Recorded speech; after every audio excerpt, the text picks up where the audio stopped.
scared at all? I feel fantastic. We're live? What happened? What happened? Ding. I can't have anything go wrong today, man. Ding. All right? Ding. Like, why do we have an abrupt open? What, Frazier? What is it? All right, we're cutting back to the intro. Here we go. Buffer's on strike.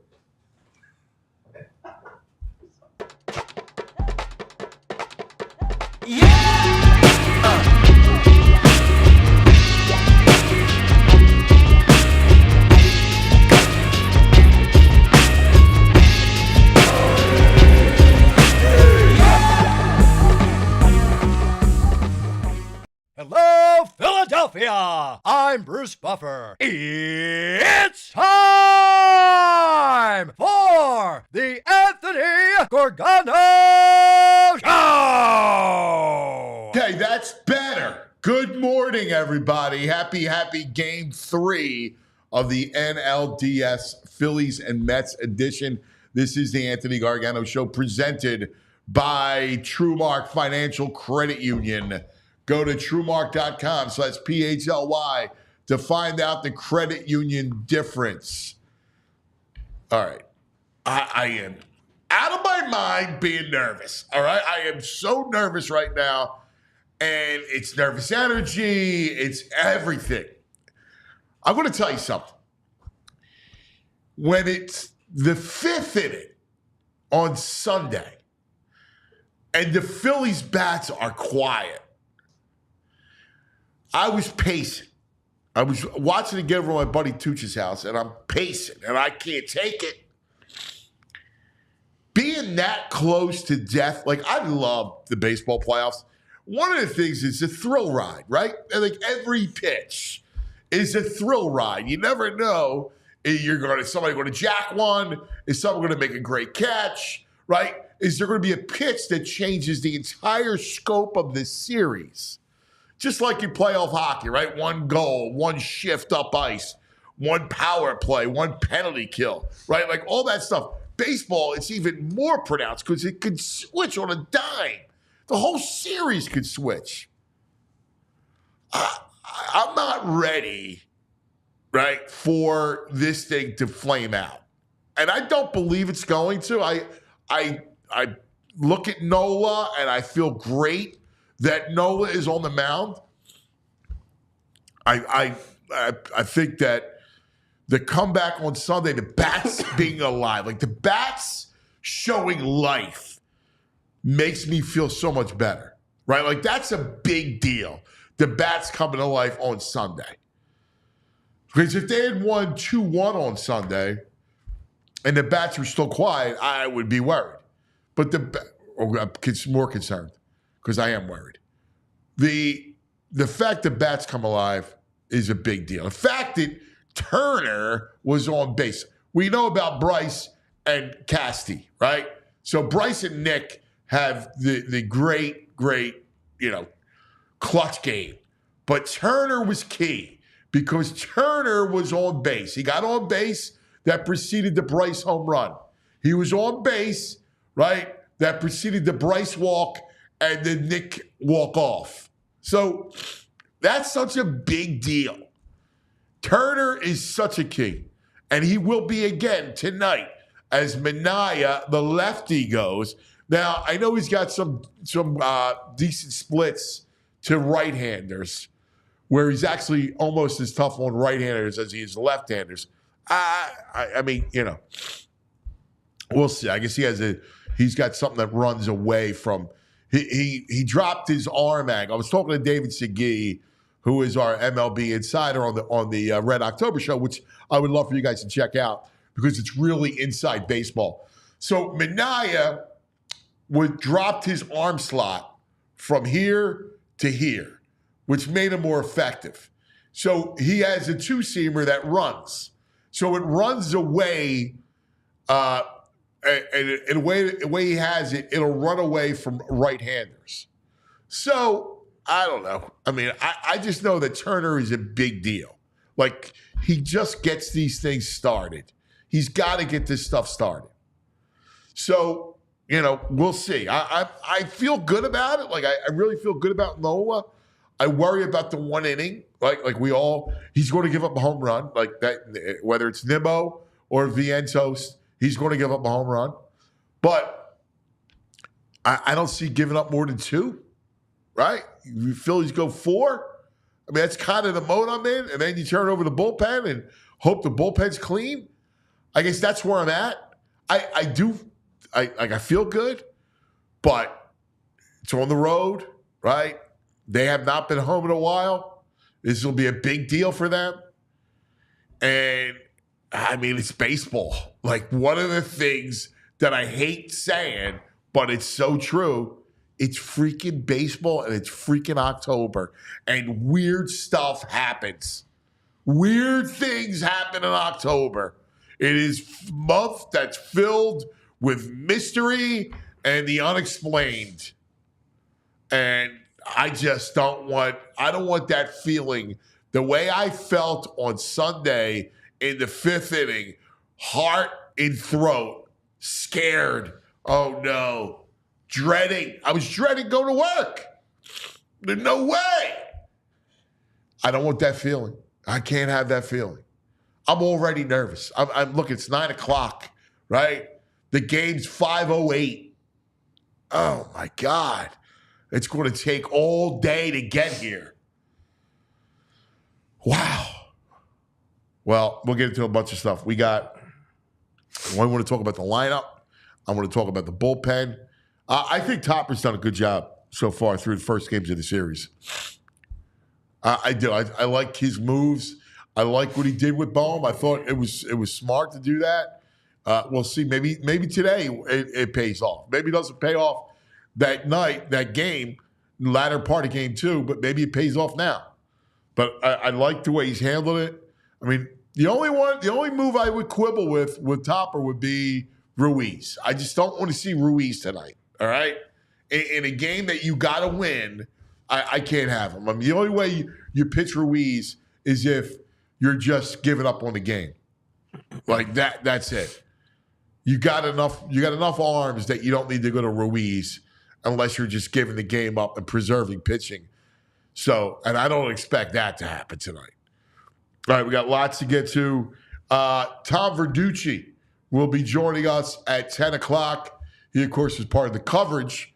Was in both dugouts. So we'll dive in it with Tom coming up, and Matt Gelb will join us coming up at 9:25. So we'll have you all over the series. I can't even concentrate all morning. That's all I'm thinking about is this thing. Let's meet the fellas. Good morning, JP, John Zapata, VG, Violations, Greg. Yo. You got the formal hat? Yeah, it's game day. The velour. Postseason. What is that? Velour? Yeah, it's nice. Silky, smooth, it's actually chill. nice. He's got The the good velour vibes is its today. store. Yeah. Get the vibes here, cause I tell you about that clearance section of CBP. It was like $25 on clearance. dude, I need to hit that. That's a bargain. Right? Yeah, dude. $25 for that hat? Mm-hmm. That's a $50 hat. That's what I think. That's nice. All right, listen. I know you're going to give me some, woo-woo doctor, like some kind of potions that, whatever universe that you're feel great. I'll give you facts. You want some facts? Give me facts. Let me bring you back to October 22nd, 2022. NLCS. Phillies, Padres. Nola. One Sean Manaea, whatever you want to call him, enters the game. He pitches an inning and a third. 4 hits, 5 runs. Wow. ERA of 33.75 against these guys. Wait, dude, was that the Saturday afternoon game? I don't know if that's the Saturday afternoon game. I think I was at that game. Yeah? Where they score Let me see. runs off the first. Remember, they jump out to like a 4-0 lead, and then the Phillies come back with a 5 spot, and it was a big offensive game. You're deeper into it. I was just looking up Manaea. Yeah, we actually have video. I can show you guys. Sweet. You do? Yeah. Nice. Come on. Rockin' Manaea! Yeah, Bryce started off there. He stinks! He's mediocre. Delayed. What a ride in game 4. And see, this is exactly what I was talking about, a great hitter. This pitch, if I'm not mistaken, is right down the middle. Didn't get up, and he goes with it. Look at the fastball right there, and he doesn't try to pull it. Harper, one of the best, he's showing it when it counts the most. Second RBI double of the night for the team. Yeah, I like it. Harper. It's funny. Manaea or Manaea is right because I hear it both ways too. And there was a Mets had a GM, Omar Manaea. Oh, I remember Omar. But he spelled it Minaya. All right. It's like tomato. Manaea spells it Manea. So, dude, I'm all over the place. Harper, Castellanos, and Trey combined versus Manaea, 15 of 43. They had 348 off him with 5 home runs. Yeah. Yeah, that's big. That's big. I like a lot that. of them have good numbers against Manaea. Yeah, the only thing I'm worried about is the drop of the arm angle. I know. You went to a pitching factory? He went from over the top delivery to dropping to 3/4 slot. Yeah. And it improved his stuff. Take that slot, stick it up as Giggy. I don't care where that ball's coming out of. He's still in slot. Stop. They're bopping him around. It apparently helped his velo. He went from an average of 91.3 to a 93.6. So. It does. It'll do that. So it gives you more run on your fastball too. Which gives you more movement, more run. First pitch, Keith Hernandez. Yeah. Dude, really? That's what they're doing? He's also a broadcaster. He's in the building. Don't these guys, they can't bring in anyone special for this first game of series? That's weak. Seinfeld. I hate Keith Hernandez. Yeah, I'm all well, that's why they're bringing him out. Because of the Phillies. Yeah, he digs at the Phillies. The Loogie, right? Wasn't that the Loogie? Yes. Well, my birthday. Right. June 14th. Oh, what? Really? Yeah. In the script. New York Mets Reddit. All they got today is like bleep Chase Utley was the last post I saw. Bleep Chase Utley, and that is all. There's nothing. They got nothing. They're scared up there. I will say, I do expect to be rowdy. It's been 16 days since they've had a home game. So they're itching too. You got family up there, don't you? I actually don't anymore. My grandma lived there for 2 years in Jackson Queens? Heights. Yeah. But like I There's told a lot of you, Colombians in Queens. Jackson Heights is literally Colombia. I know. It's literally Colombia. Yeah, there's a lot of, They love Quintana up there right now. Yeah. Well, I don't, but Well, I know you don't. I know where your loyalties lie. Should be like cool today, like 69. Dude, great baseball. No sweaty Nola, maybe. I hate sweaty Nola. I think we're gonna be good. He's gonna be calm and cool today. Dude, all right, let's think about this for a second. Yeah. All right. Because I believe in Nola. I do too. I think I believe in Nola. No, come on, guys. This half stuff. That's like half the city. That's like 70% of the city thinks they believe in Nola. Like, I'm not, like, I got a buddy of mine, Boo, right? And Boo's an anti-Nola, right? Yeah. He doesn't believe in Nola. Nola. And I'm dreading that, God forbid, there's a 2-spot in the first. Nola, right? Like, it won't be the first. Like It'll be the fourth or the fifth. I know. I Wrap fourth inning, baby. But you know what's funny about Nola is that he's become Nola. Yeah. Like either in a good way or a bad way. Nola.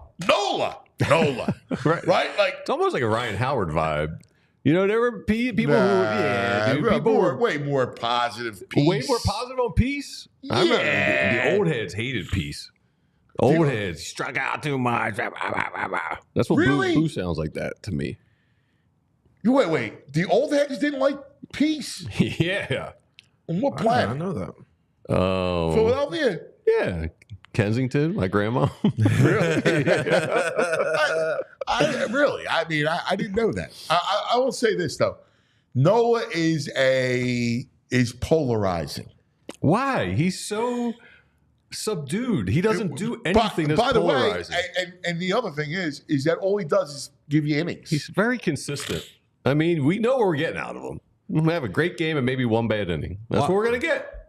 Well, I think it's what it is for people is either you get like this really ridiculous pitcher, Cy Young candidate, and sometimes like the wrap fourth inning that we always talk about. 10-9. That's his career against. Well, that's the against Mets. the Mets. But at Citi Field is what we're worried about tonight because he's good there. No, well, a couple of years ago he pitched the Gem. Yeah, but in 14 starts, he's got a 2.52 ERA in 14 starts at Citi Field. That's like his second home. And obviously in the NLDS, you trust him. Well, listen, that's why I love the idea of throwing Sanchez at home. which worked. Yeah, for sure. And still having Nola, in a game, in a must-win game 3. Because are we in agreement here? They got to win today. Yes. You got to win today. Absolutely. That's Manaea against the Phillies. That's his overall career record. How the hell is he 12-2? Oh, no, 2-2. 2-2. Oh, that was an error. Little bleep. Little error on my end, but he's 5.9 a year, 5.19 a year. Look at that punk. Long hair now. Good human, I think his current roster of Phillies hits over 300 against them. Yeah. Rake. Yeah, Doug Eddings behind the plate. He's pitcher friendly. I think we'll be all right. I feel good. He's pitcher friendly. Yeah. I don't like that. Why? I want bats. Nah, I need Nola friendly. No, because I need bats. I need them to, if it's a bats game, advantage Phillies. Yeah. Because the Phillies do have better pitching. I hope not, but yeah. No, I'm good with Nola having an expanded strike zone. With the bats, they swing his stuff out of the zone anyway. It doesn't really matter. If it's a ball or strike. I need the Phillies bats. I need them to play from the lead. Like, I know that the Mets are vampires, but you got to jump out first. The beauty of Nola is he should give the offense an ample chance to jump out to a lead. 100%. Yeah, and he's steady. He's not as dominant as Wheeler, but he's steady. He is steady, and I think they need that right now. He is steady. And if you got to win today because I got no faith in Ranger. All right, I'm hoping. But here's that's my a bullpen game when Rangers start. Well, that's my point, right? Like, it is a bullpen game. Yeah. Like, because if Ranger starts, he's 4 innings. Exactly. Mm-hmm. Exactly. Yeah. If we get 4 good innings out of Ranger, that'd be fantastic. I mean, the way these managers pull their starters. I mean, Reagan's for the Royals was 4 innings yesterday. The Indians pulled their starter after 4 innings, a lefty. I mean, how about these division series tied 1-1 for the first time ever? All 4 of them. Dude, these playoffs are so good, though. Yeah, these playoffs are the best. God. They're the greatest, man. I freaking love it. It's been. And you never know. Every night. See Aaron Judge. What's he, 1 of 22 right now in the postseason? Well, but that's you what never it know. is. But that's baseball. Yeah. You keep going back to it like it's baseball. It's so hard, which makes Bryce Harper all the more impressive. Yes. Right? He's a Because to somehow be able to turn it on in October. The guy went a month, 30 games without a home run. 30 games without a home run. And there he is, locked in, going in the biggest moment when this team was dangling. They were dangling by the feet. Seriously, Head first over the bridge. They were flatlined, dude. They were dead. They were done. Shadows. Looking up. They're down 3-0. Yeah. Like, it felt grim. I just don't want that tonight, dude. Yeah, we can't I don't do want. that, man. I'm down 3-0, and I'm praying. I'm doing, Getting your Hail holy water. Marys, right? Hail Mary, full of grace. The Lord is with thee. Blessed are thee, man. Oh my God! I'm glad I'm not the only one I that's can't done remember this. without you giving me cues. It's been too long. My bad. Come on, man. My bad. What's wrong with you? Yeah. That's because you spent too much time in the occult store. Too much of the Stones. The Stones and the Yeah, Royals. you know about the. I gotta get a catechism out. Come on, bro. Yeah, I need my catechism. My God. I got to get little Joey to school you on the prayers. Oh, yeah? Joey's good with the prayers? Joey knows the prayers, right, Joe? You know the prayers. Yeah. Joey Marone. Yeah, it doesn't sound too confident. He knows the prayers. He's kidding me. He Were you knows an fly, altar Eagles boy fly. back in the day? Were you an altar boy back in the day? CCD and stuff. CCD, man. Oh, dude. All right. CCD. All right, listen, I feel really good about tonight. The only thing that I'm concerned about is that bullpen again, of ours, of course. Of the Phillies. The bullpen of the Phillies. I mean, listen. Also, our lefty Let's discuss situation. it. Let's discuss it. So say Nola goes 6 good ones, right? Nola goes 6 strong. It's 3-2 Phillies going into the bottom of the 7th. Where's he at in the pitch count? No, he's out. Oh, okay, You you're got to taking pull. it out. You got to All pull. right. It's after 6. It's 3-2 Phillies. All right. All right. Now, obviously, the order, who's up, all that stuff matters in the matchups. Mm-hmm. But let's just go trust. Who's your first guy that you're trusting? I mean, Harper's off the table, right? We know he's him, right? No, the bullpen. Yeah, the bullpen. It's 3-2. Phillies are winning. Yeah. Bottom 7. The Vampires starting to stir the coffin. The Vampire Mets. Yeah. Right? Who's putting the stake? Estevez. No, in the 7th. In the 7th. Yeah. You're going Estevez in the 7th? Yeah. Stromboli. If I'm putting a stake in them, they're done. The 7th. Okay, no. I mean, like, but you can't. You can't Then I go blow them in Hoffman the and Stromboli. I'm good. So you're going to go. No, I still trust in those guys. no, you still trust Hoffman. Yep. You still trust Strong. Yep. Yeah. I'm rolling with them. So no Alvarado.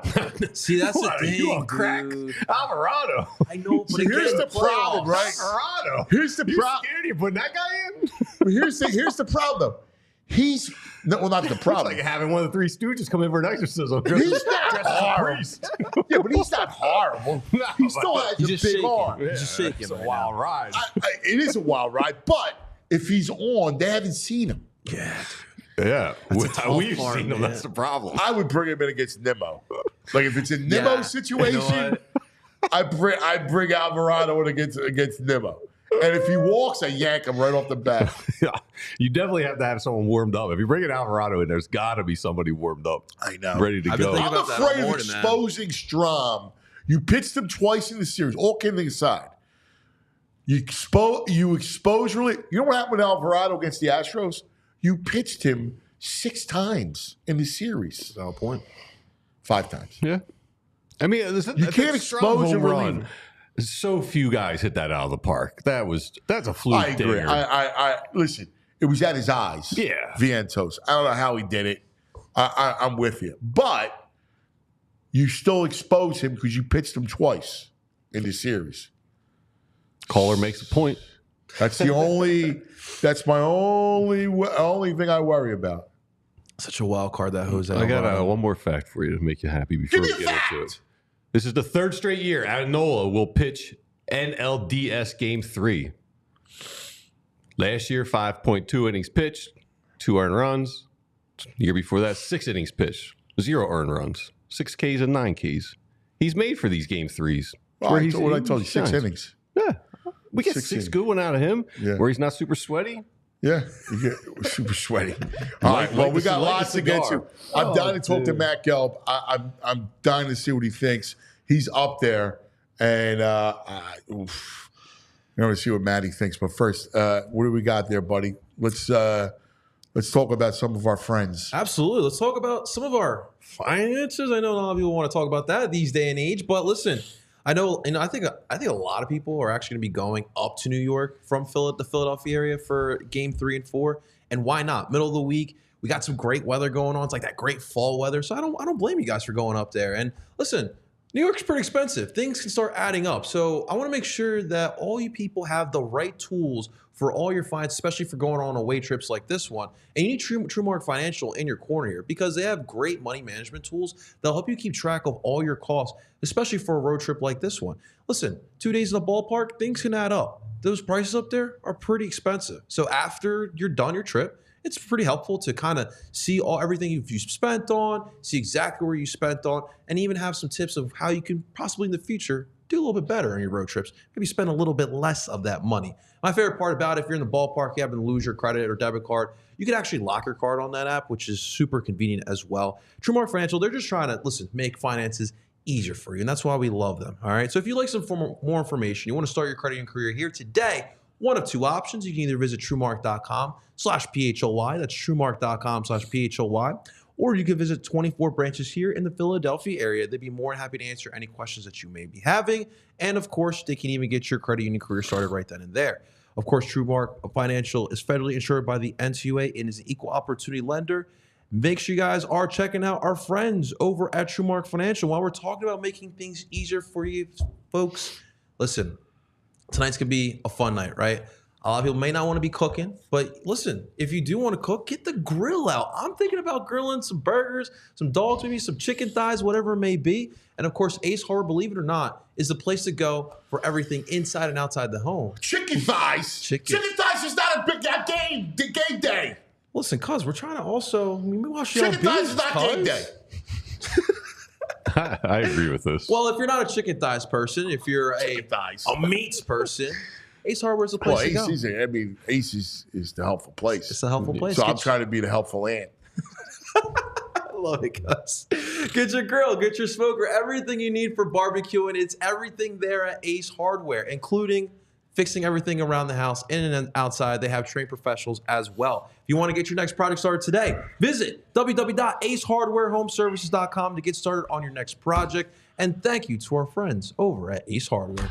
All right, JP, thanks. Thanks for dealing with me. I'm in that mode right now.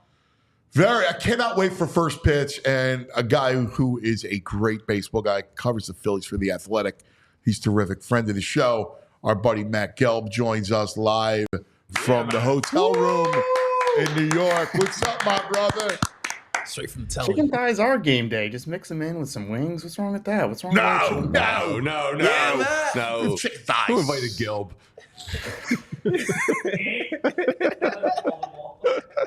How you feeling about tonight? I heard you guys talking about the bullpen and your concerns with it. Here's how you make the bullpen less of a concern. Score more runs. And, I think with maybe a bigger lead later in the game, some of those decisions that they have to make with the pitching could be easier. It's clear that some kind of switch was flipped when Bryce Harper took that swing in the 6th inning, and you just want to see a continuation of that. Like Trey Turner's at bat in the 9th inning, right? That walk, you just feel like, okay, finally, like they're playing the game. They're in the game. They're in these at-bats. They're grinding through these at-bats. And, Castellanos obviously had the big hit, but to me, Harper's swing in the 6th and then Turner's walk in the 9th, like those are the kind of at-bats we're talking about. And if they can keep that rolling into game 3, you have to feel decent about their chances, especially with Nola on the mound. Yeah, it's funny. I brought up Turner in a big way because he also got the hit that preceded the Bryce home run and in the 9th inning. So, like, he was on base. And he is such a key because you're right. You want to talk about grinding out at bats. You want to talk about, being able to manufacture runs. Part of it's being on base when somebody does go yard. Like, that's a big deal. And Turner is an engine, and we almost forget how good he can be. Yeah, and like part of it, right, and is putting like pressure on the pitcher, and that is getting on base. Like when there's runners on base, there is more pressure on the pitcher to make his pitch, and that is how you score runs. You've got to get guys on base. And yeah, Turner, you saw him more engaged like right away in the 1st inning. Gets on base, steals 2 bags. And look, like games 3 and 4, they're facing a lefty starter. So obviously Turner is going to be smack between 2 lefties in the lineup. And like these are matchups he should be winning. Trey Turner should be winning matchups against lefty pitchers. And he is a huge guy tonight. You're right. He is a huge guy. And like, yeah, you were reminded. It's like, oh yeah, like this guy is, when right, one of the best players in the sport.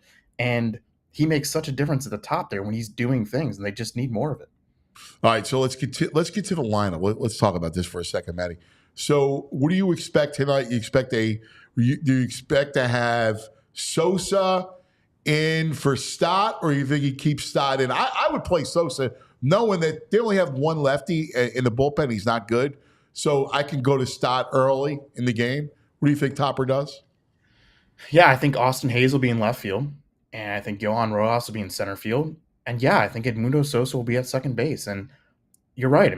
This lineup, the starting lineup, is really only valid for when the starting pitcher for the Mets is in the game. So as soon as Sean Manaea comes out of this game, yeah, you'll see Brandon Marsh and Bryson Stott in the guts of the game. They will take big at-bats tonight, even if they don't start. And I think this is the right move. The Phillies have gone for the platoon advantage all year. Austin Hayes, I know, he hasn't taken the best at-bats, and people are kind of frustrated by him, but go look at his bats against lefties. They're pretty good. Oh, he mashes lefties. He does. Yeah, and like this guy is here for this game. You're right on, Matty. He mashed left-handers in Baltimore. And Sosa has great at-bats against lefties too. And, I know there's some frustration about, he was the guy that they put at third base instead of Bohm in game 2. I think it was more about Bohm and less about Sosa. And Bohm will be back in the lineup tonight. I think there's a question as to where does he hit? Is he hitting 5th? Is he hitting 6th? I don't know. I think we'll see. It's possible. I think Hayes hits 5th tonight. I wouldn't be surprised if that's the case. So I think the toughest call is second base. Stott had a big hit in game 2. I think he's given him some decent at-bats in the first 2 games of the series. I just think that they're going to lean toward what they've done for most of this year, and that is Sosa at second base against a lefty. Yeah, Stott also made that nice play in the field too. He's Couple great plays. Yeah. like he's all. But I agree with you. Like again, it's just a matchup thing. It works. And you go Hayes 5, Bohm 7, JT 6. Bohm 6 maybe. Wow, JT 7. I don't know. What's up with JT? What are you feeling with him? I don't know. I get it was funny because after game 1, I was going back over the box score again, as I was writing, I was like, wow, I don't remember a single pitch in the Bohm at bats. And then I was looking further down the line, I was like, I don't remember any pitches in the JT at bats either. And I'm, sitting there not on my computer watching this game. I am really trying to be locked in.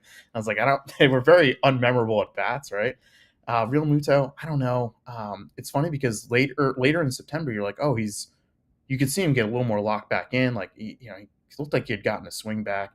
I don't know. I mean, but he's the kind of guy where it's like, well, would you be surprised tonight if he had a big hit in this game? No, right. I mean, even in this situation where it was a 1-2 count and he needed to put the bat on the ball. Now, it wasn't a hard hit, but put the bat on the ball and you got the run home, right? That was key. And that's the whole thing with Bohm here tonight, right? Bohm, when he's at his best, is using that all fields approach. He is putting the ball in play. And, he is a guy who wears his frustration more than probably any player on this team. And I think this is one of the reasons why they sat him in game 2 is that it had started to seep into his other at-bats. He was carrying a bad at-bat into his next at-bat, and it really snowballed on him. And, benching him for one game is not going to fix anything per se. But I think if anything, it was just a reminder to him, be like, look, man, the playoffs are here. The season is over. You're not going to get to 100 RBIs. Your numbers are your numbers, okay? The numbers in the playoffs don't really matter as long as you win games. And for the Phillies to win games, they need Bohm to be a guy they think can put the ball in play to all fields with runners on base. And the at-bats were really uncompetitive. And, we'll see what kind of approach he has tonight. I would say that he was not in a great mood on Sunday. And then yesterday at the workout here at Citi Field, I thought he looked a little more confident. He seemed to be in a better mood, a better place with his mindset and his attitude. We'll see, I guess. Is he a little over anxious, you think? Because possibly, yeah. I mean, the when he came back, what was it? When he pinch hit, first pitch, and the pitch was not. It was a 2-seamer that ran in, and he popped it up. It was a terrible pitch selection. So he feels like, and what do you see? 6 pitches and 4 at-bats on Saturday? He's seen 10 and 6 at-bats now. 7 and 4 at-bats on game 1, and then 3 and 2 at-bats in game 2. And listen, I'm not against first pitch hacking. If you think you're getting heat first pitch and you want to sit dead red, all right. Sometimes the best pitch they hit in the bat is the first pitch. But when you're going like this, you can't just you got to be you got to be judicious with what you're looking at. Yeah, I think it starts with the unselfish thing, right? I mean, the Phillies have talked about playing unselfish baseball, and we've seen the Mets do it, right? Get a guy over, hit a sac fly when you need to. Bohm is built for that. This guy has a really good approach to the plate. Hit it to the opposite field. If it's a single and you get on, it wasn't an extra base hit. Fine. So what? You're on base, and maybe you moved a runner from first to third. That's kind of what matters now for Bohm. No, I'm with you. I love his play coverage. I love everything about. I'm a Bohm fan. When he's going well, he really is. It's been a weird kind of stretch. It was weird because it was a weird stretch for him and Stott and Marsh, the entire daycare. Although, we talked about with Stott, that was a great at bat. Marsh is kind of in the weeds a little bit. Yeah, I mean, and that's why, I think Hayes is your guy in left field tonight. And, Marsh, I thought, took some disappointing at-bats. He had 2 balls in game 1. There was one especially that he drove to right field that I was like, oh, that has a shot. It was a pretty hard hit. But, yeah, just not the quality, hasn't been there. But I thought as a team, the at-bats, it was weird, right? I mean, it almost, really was literally Bryce Harper flipping a switch because the quality of the at-bats, not just the results that they got from them, but the quality of the actual at-bats was so much better after Harper hit that home run. And maybe it just started something. I How don't know. much do you think the shadows played a part? I mean, it's funny.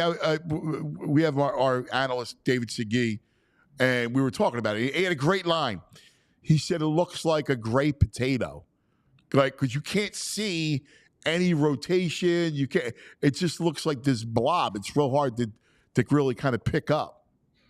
It depends on who you talk to. I mean, some guys say that it was really difficult for them hitting in that kind of atmosphere. And it was really the first 5 innings of both games that I think it affected offenses the most. But then we saw, in game 1, we saw for sure. It was 3 hits combined in the first 6 innings of the game.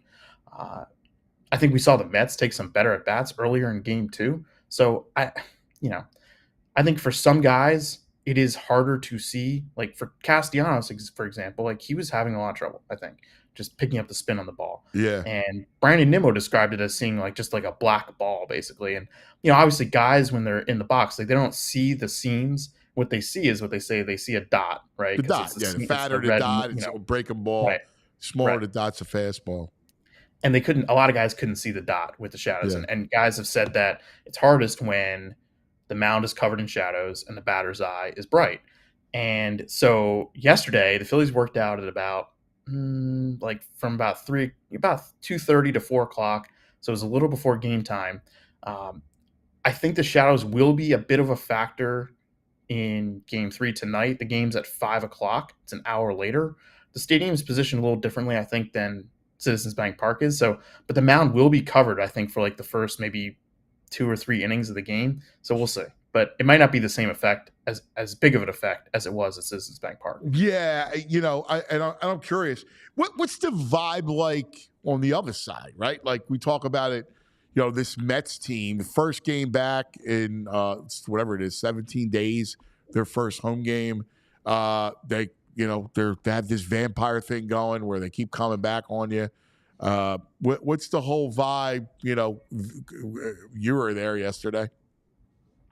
Yeah, I mean, I think they're excited to be back. But as we've seen, like especially in these playoffs too, I mean, like there is an advantage to being at home, but also there can be a burden too. I mean, like there's a lot of pressure. Like this fan base here in New York has been waiting for another Mets home playoff game for a couple years now.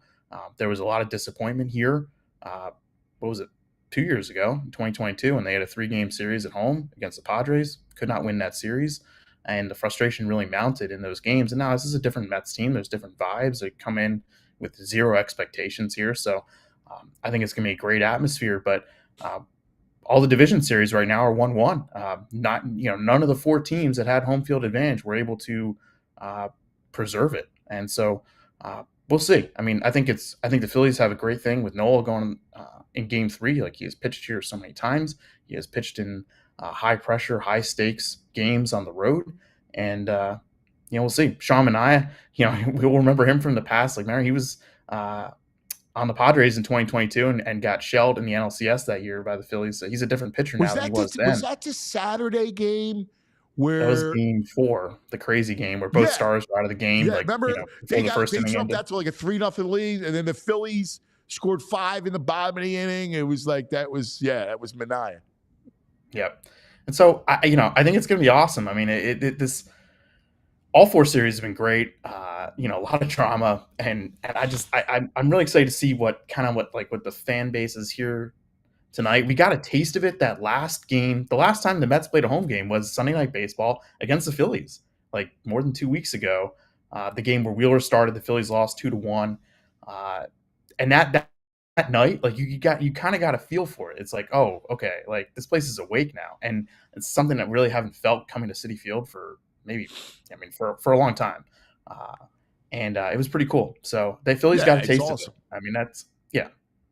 Hey, what did you find out what Nimmo said to JT, or was he saying it to the dugout? He said we thought he was talking about Sanchez. No, JT said all he heard. I think both guys are lying. Nimmo said it wasn't baseball related, and then Realmuto said all he heard was Sanchez's name. He said he couldn't hear anything else because it was too loud. I'm going to guess that both guys are lying, and I'm trying to read lips. Everybody's trying to read lips, and it seemed like he was saying something. It's like, "Where's Sanchez?" It was just very odd. I don't know. Nimmo is kind of an odd duck, so maybe that was his way of trash talking. But it seemed like something that was not going to be a thing, at least. Yeah. I do love the rivalry because stuff like that in a series, it starts to just grow in its magnitude because it's, you see them, you start to hate each other and they're annoying. Like Nimmo, you look at Nimmo, you just go, he's got a punchable face. Who would have thought that the tamest division series in the NL would have been Phillies Mets? Because the Padres and Dodgers. There's Manny Machado's throwing a ball at the dugout. Fans are throwing stuff on the field.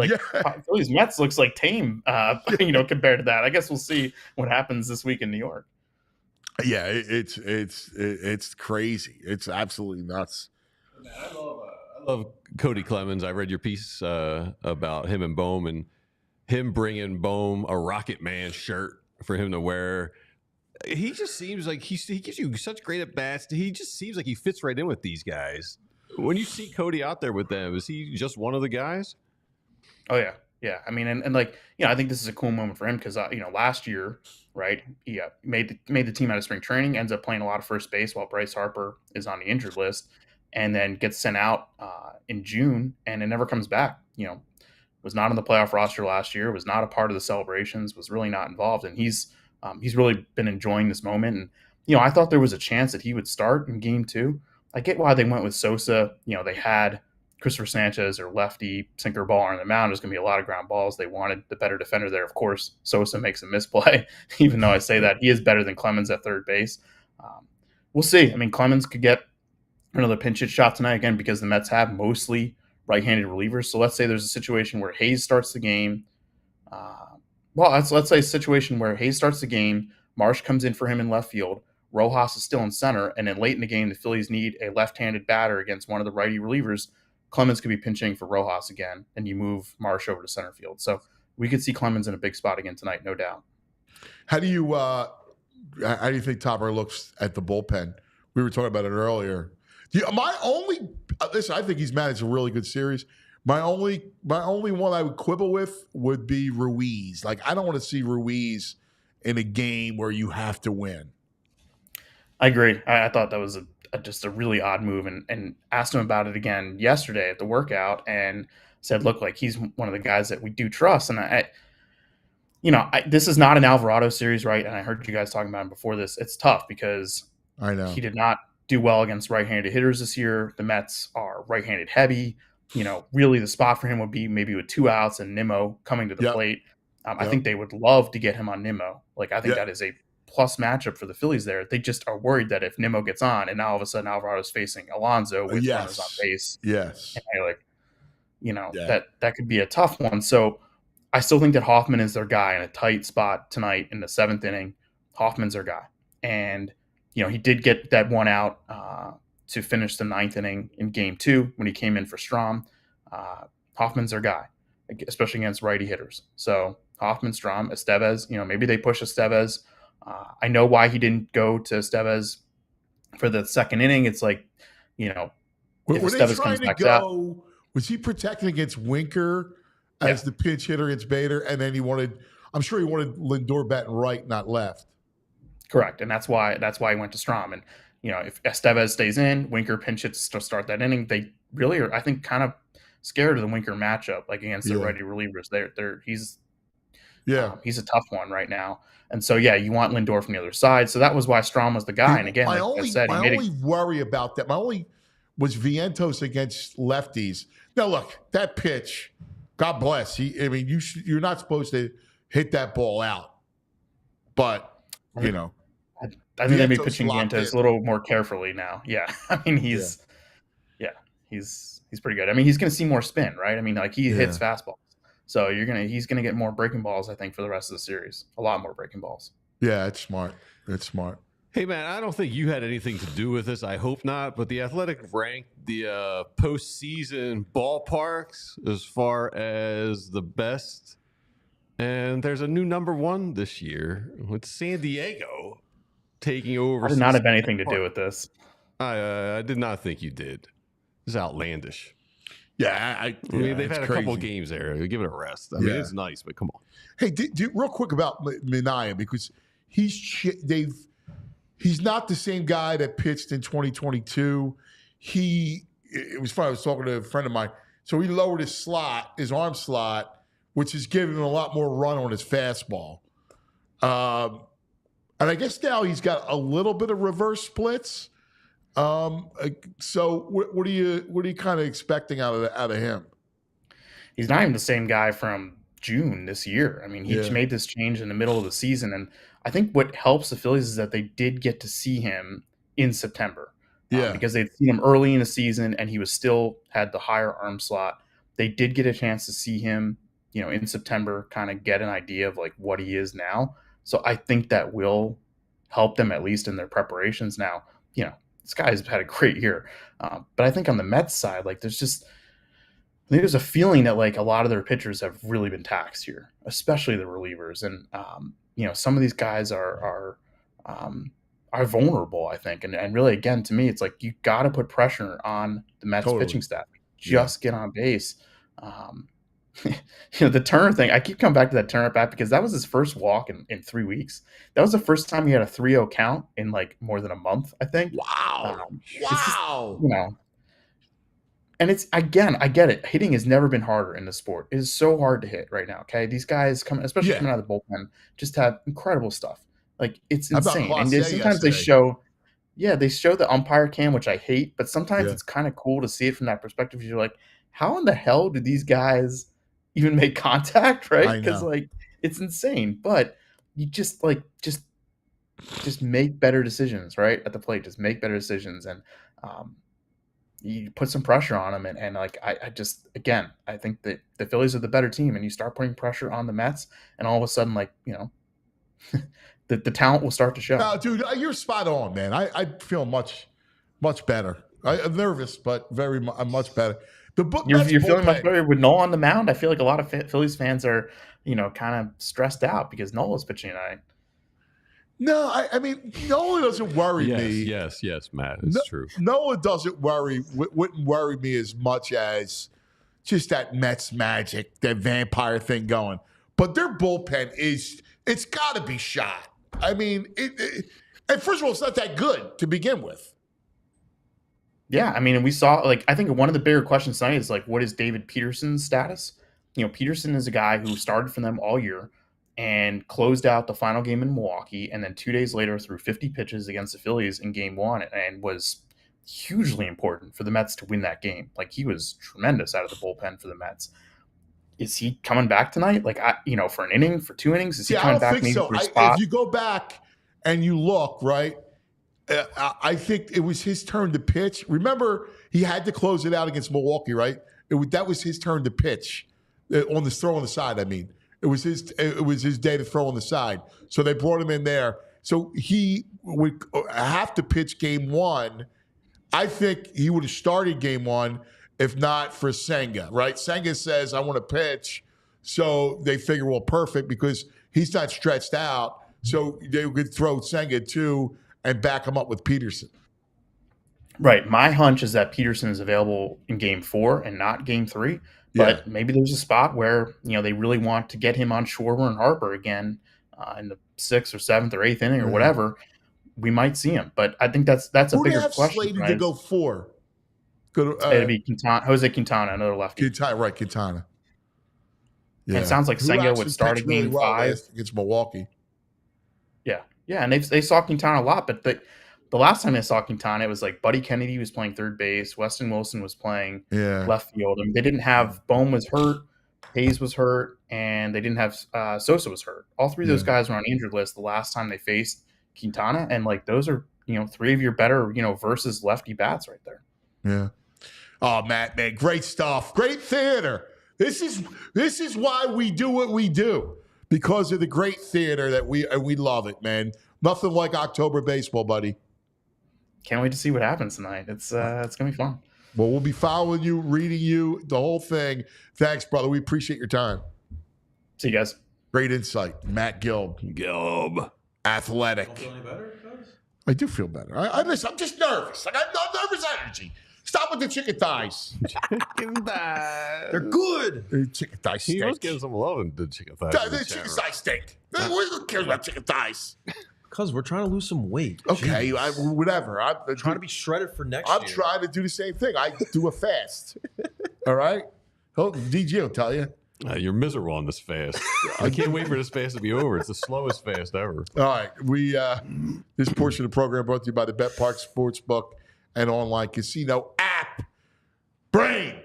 What's the brain got to say? Brain. Red, the brain finder. Brain!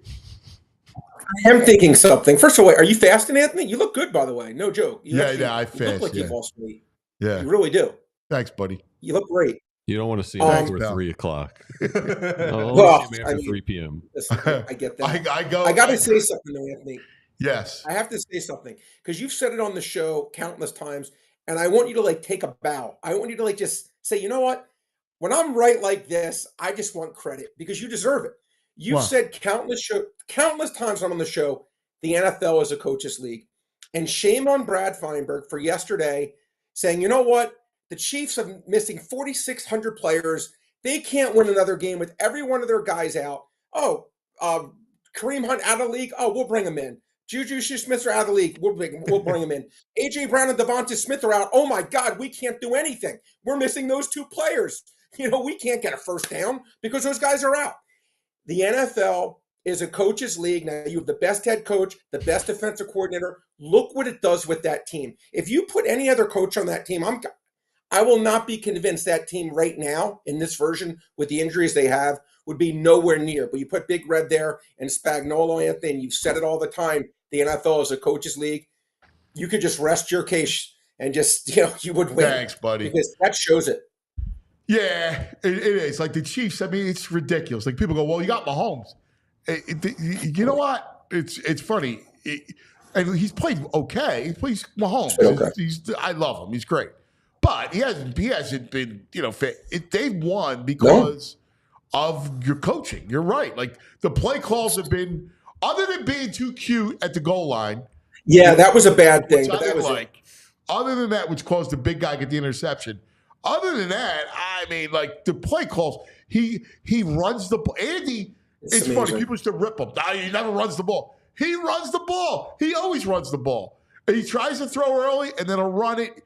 He used the kid, the fullback, brought him back.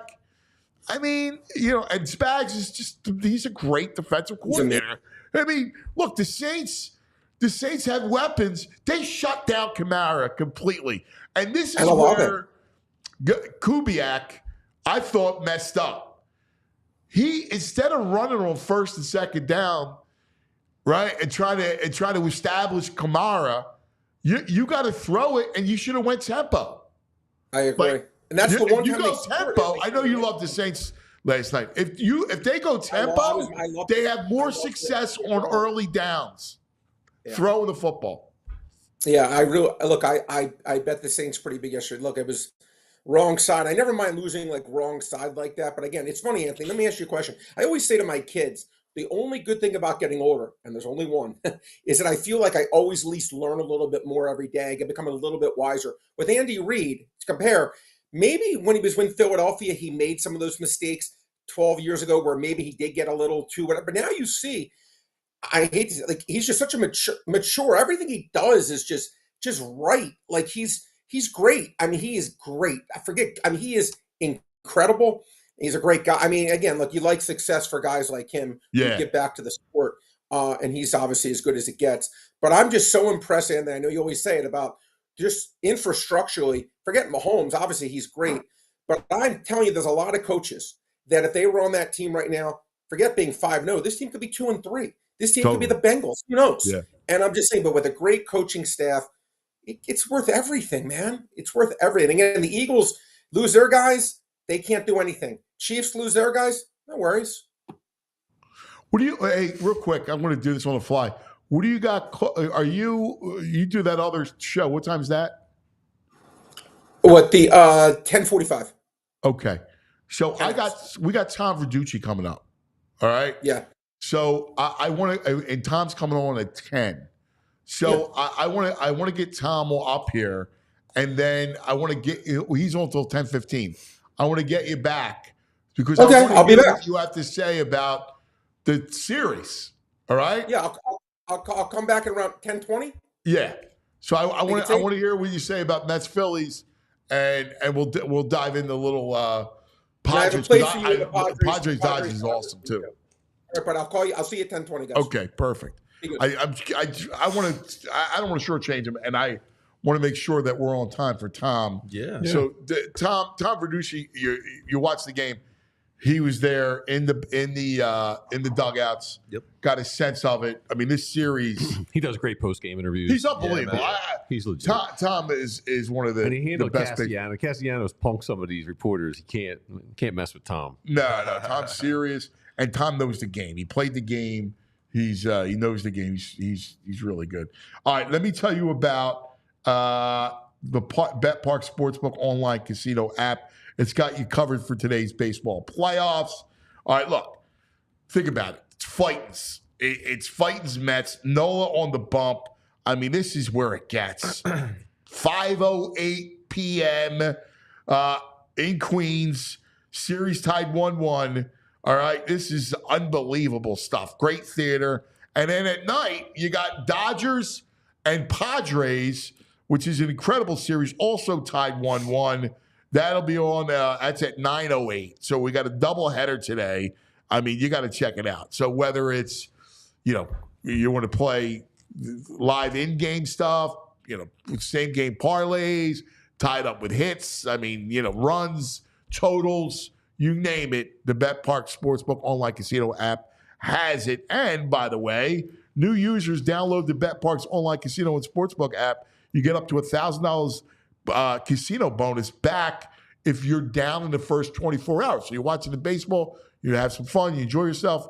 Well, you can play online slots. I mean, they have everything. Baccarat, like my man likes, roulette, it's all there.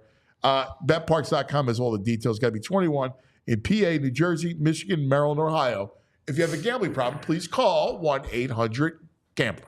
I love it. Best place to actually check out some of the bets that are going on right now is at the ballpark, all right, or even at the football stadium, the basketball arena, whatever it may be. And you're going to need some of the cheapest tickets to get there, and that's why we always recommend our friends over at Game Time. All right, so listen, we might have a Game 5 here in Philadelphia. We hopefully, knock on wood. Obviously tickets are a little bit pricey, so you want to make sure you keep in mind the Game Time app, all right? It's free, it's easy to use, it's super accessible. You can see your seats right before buying, and of course, the fees. We hate them, right?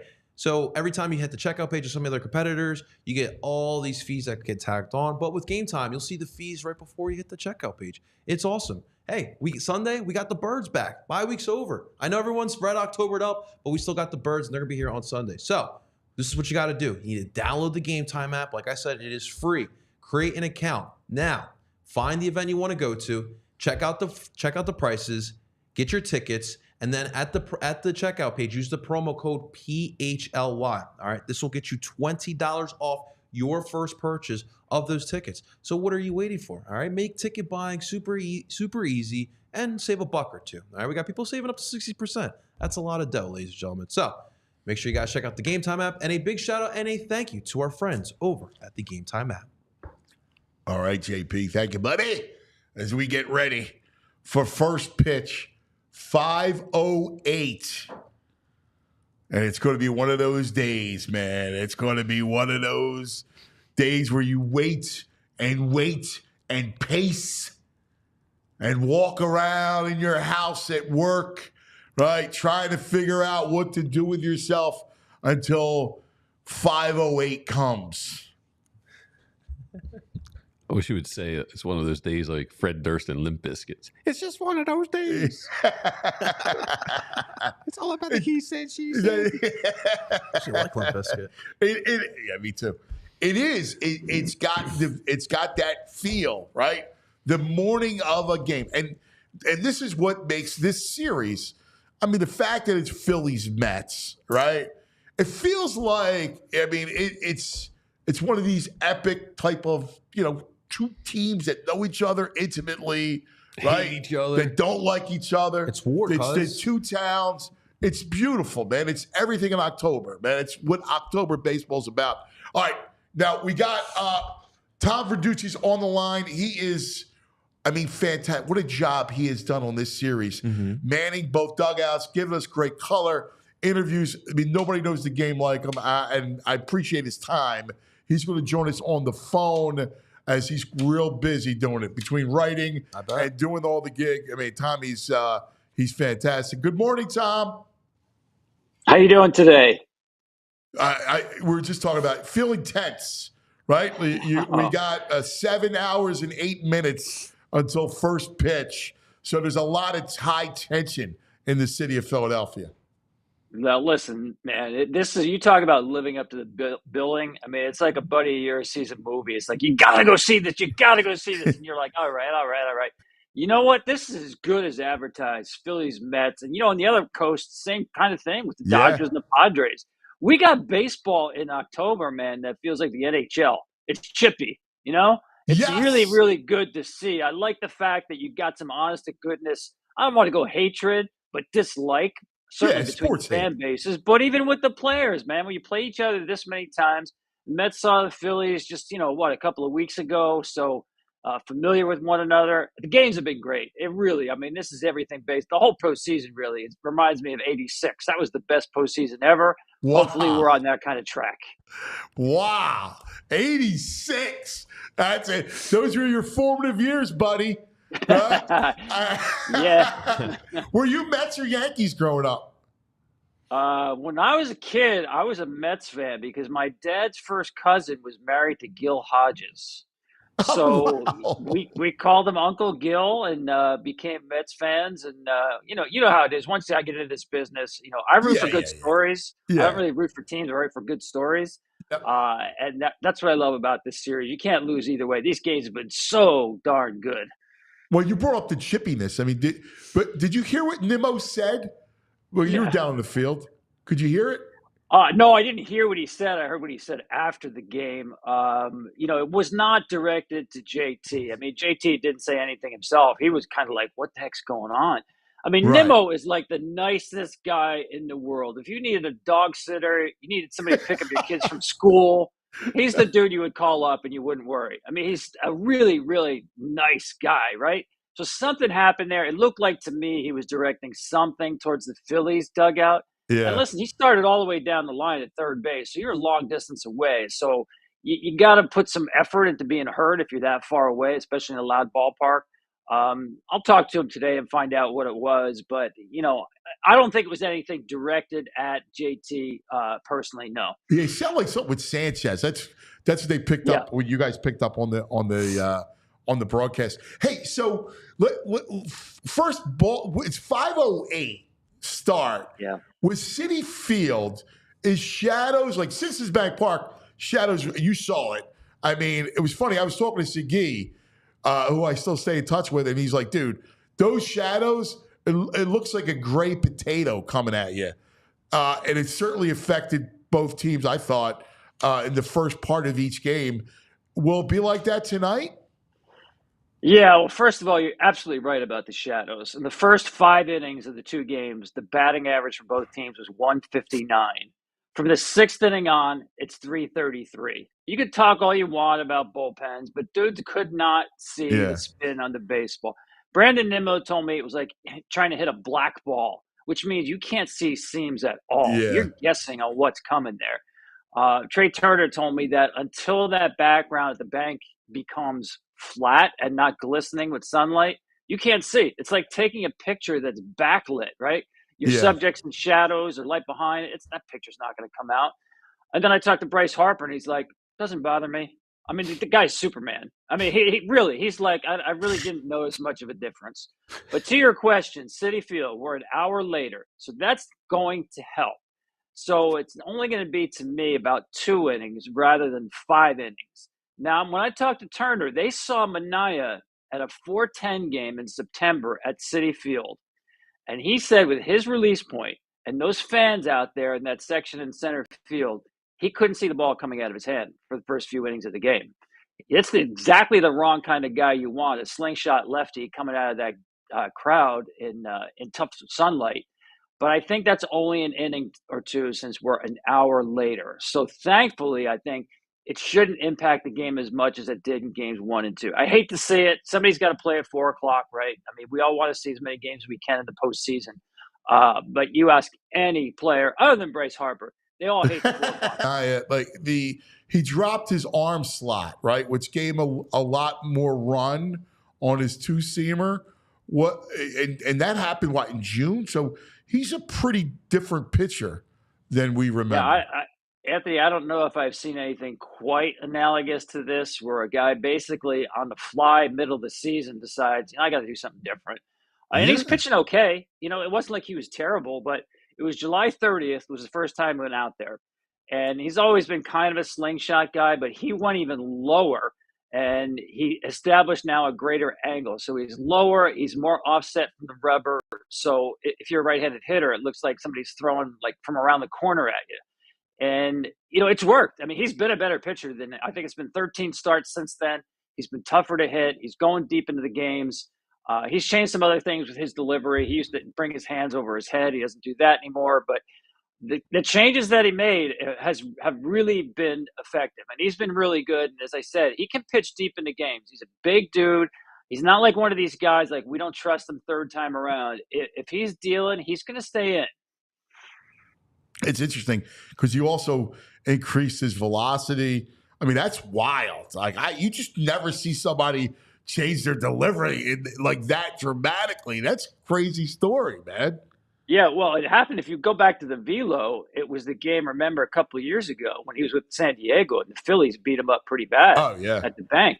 Yeah. And he said that was the worst moment of his career. He went back to his hotel room that night, looked up on his phone for the number of Driveline, that pitching lab out in Washington State, and started booking himself basically remedial sessions at Driveline to figure out what the heck is going on. Wow. He had never had used weighted balls, never really had gotten into technology very much.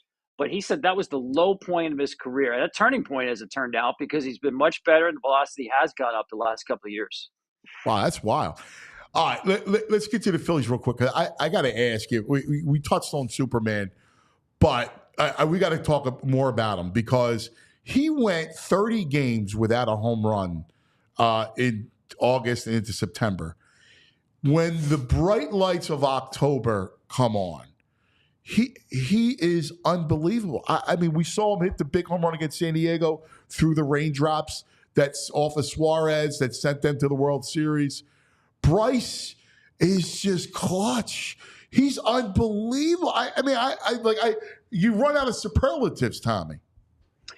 You really do. I mean, there's really nobody quite like him in the game because especially now, to come through in the clutch when you're getting so few pitches to hit, right? In these two games, it's clear the Mets are trying to run away from him. Even Diaz, their best arm on the staff, is like, I want no part of this dude. He has seen 73% of pitches out of the strike zone in this series. I think he's only seen 14 pitches in the strike zone. And, his on-base percentage is 667, and he's slugging over 800 or something. The way he's able to wait, and then pounce when he gets something. Severino obviously made a mistake. He was trying to pitch around him.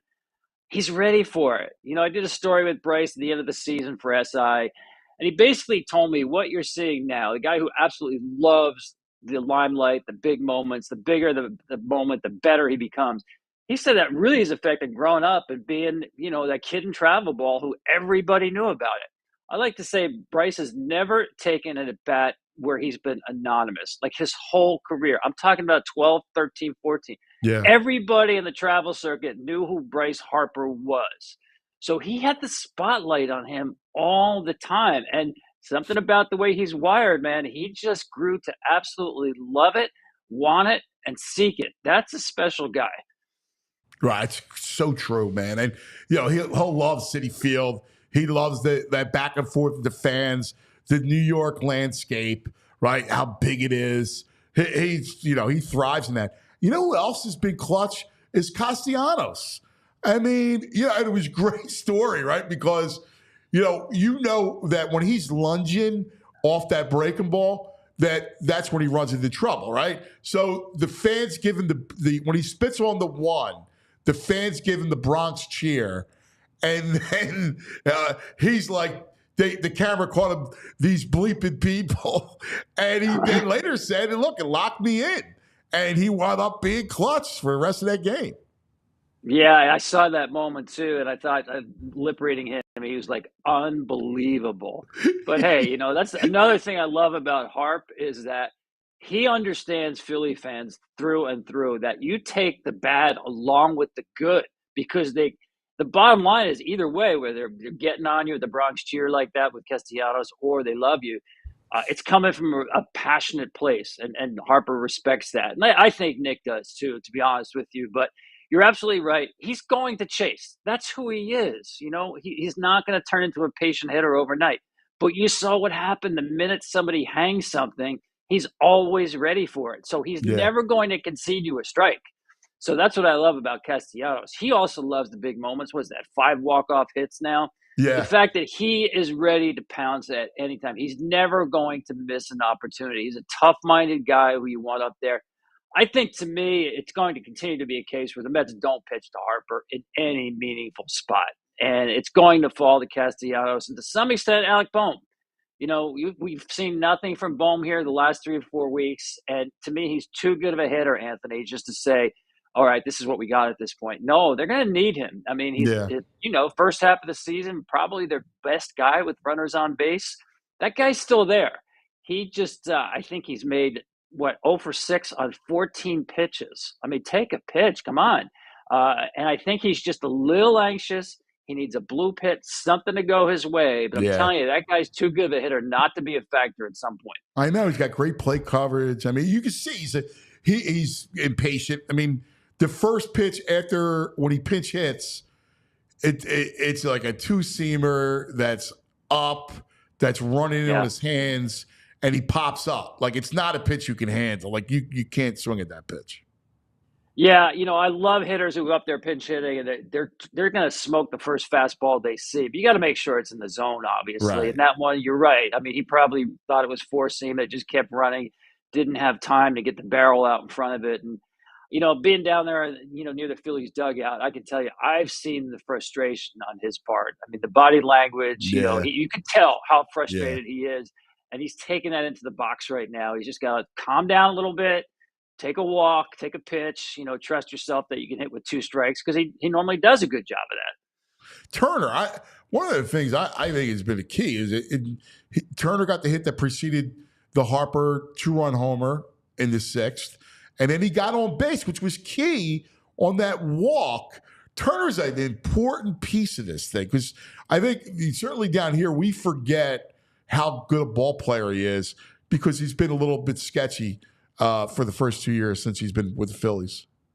Yeah, it's huge, because we always talk about protection in this case for Bryce, about the guys who are behind him, right? But for me, it's almost, if not more important, to have people on base in front of him. Everybody wants to pitch to Bryce on the other side with the bases empty. And the minute you have somebody out there, especially someone like Trey, who can fly and score from first base on a double, that puts more pressure on the pitcher in a pitch around situation to Harper.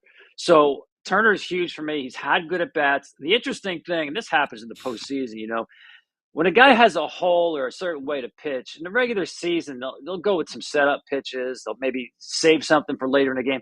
In the postseason, they just hammer at your weaknesses. Trey Turner is seeing 67% spin this postseason from the Mets. 67%. Damn. I don't even think Javi Baez sees that much. Because the book on him, like Castellanos, he's going to chase spin. He's a much better fastball hitter.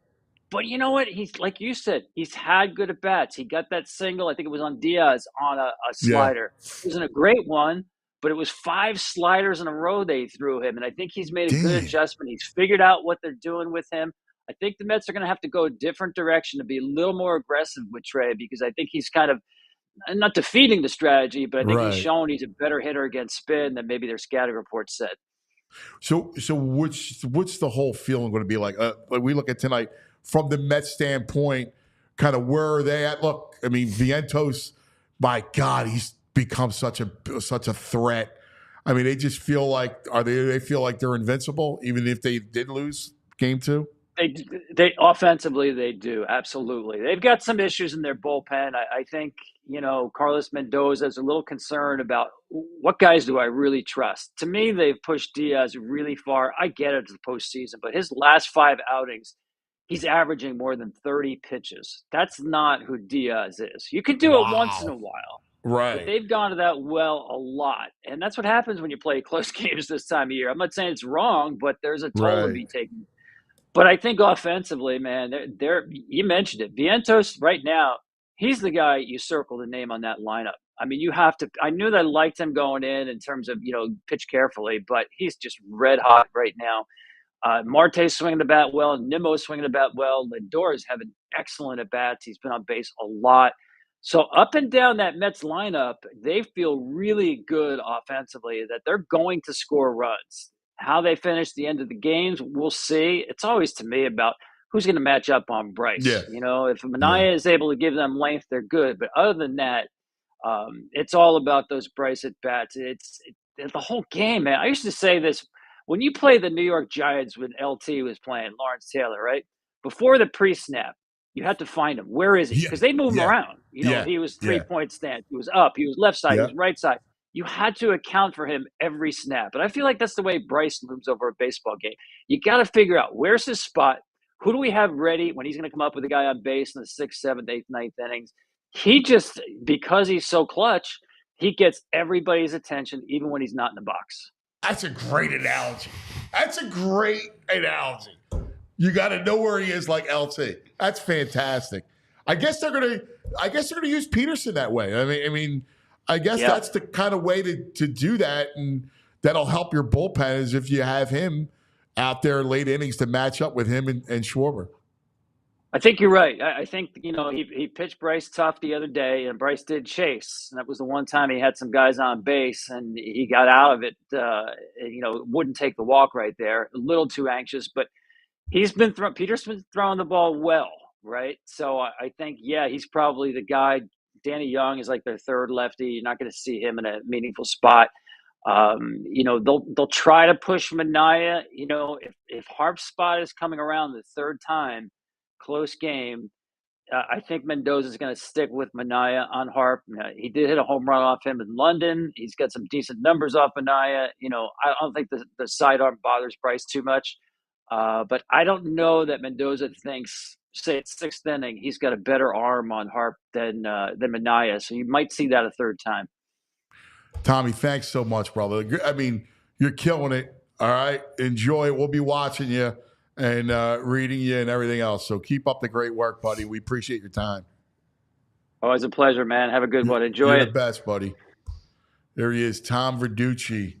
Man, he's such a true professional, man. He is. He's so good. He really is. Like he's fantastic. Yeah.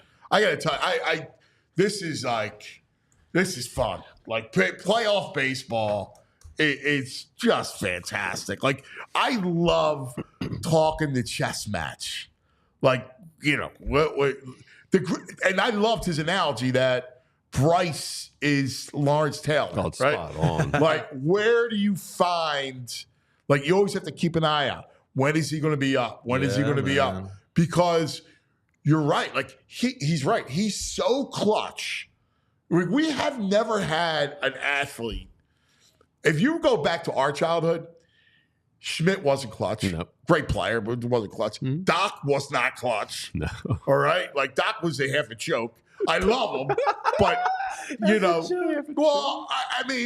I was the greatest. I love Julius Erving, but he was not like money. Moses, right? He wasn't Reggie Miller. You know what I mean? Like who if you needed a bucket, like there was a shot I'm still scarred with against the Bucks, Game 7. He's got a free throw line extended jumper, and he front rimmed it. Whatever. But we didn't have the clutch guy. You were right. I'm thinking of our history. We never had the Bryce could be the most clutch athlete. Nick Foles, right? For a stretch, right? Like 3 weeks, right? Yeah. So Bryce could be the most clutch athlete in the history of Philadelphia. Yeah, we grew up watching and hearing about Reggie Jackson, Mr. October. We have not had anything close to that. And he's as, I mean, I don't see how he's not a Mr. October at this point. He is. I mean, 2024. his power numbers and stuff in the postseason is sick. Astronomical. They're like unbelievable, man. A big moment, you can trust him. Yes. You see the Jets news? Yeah, so the Jets fired Robert Saleh. So they fired. Man, what a disaster. Because he makes a great defensive coordinator, as Ed Wright said in the chat. Yes, Eddie, he does. Robert Saleh fired after the London game. I mean, Rodgers looks unhappy. That whole thing's a disaster again. Dude. That's amazing. And the Jets are like they're the sister Mets, right? Jets and Mets. Well, no, I mean it's the truth. Right. They're always the Yankees and Giants and Mets and Jets. Like that's how it is up there. Bad day for Jets and Mets fans today. That's what I'm hoping for. Bad day. You read my mind, buddy. Chaos. All right, let's get the brain back. You don't need to do the opening brain.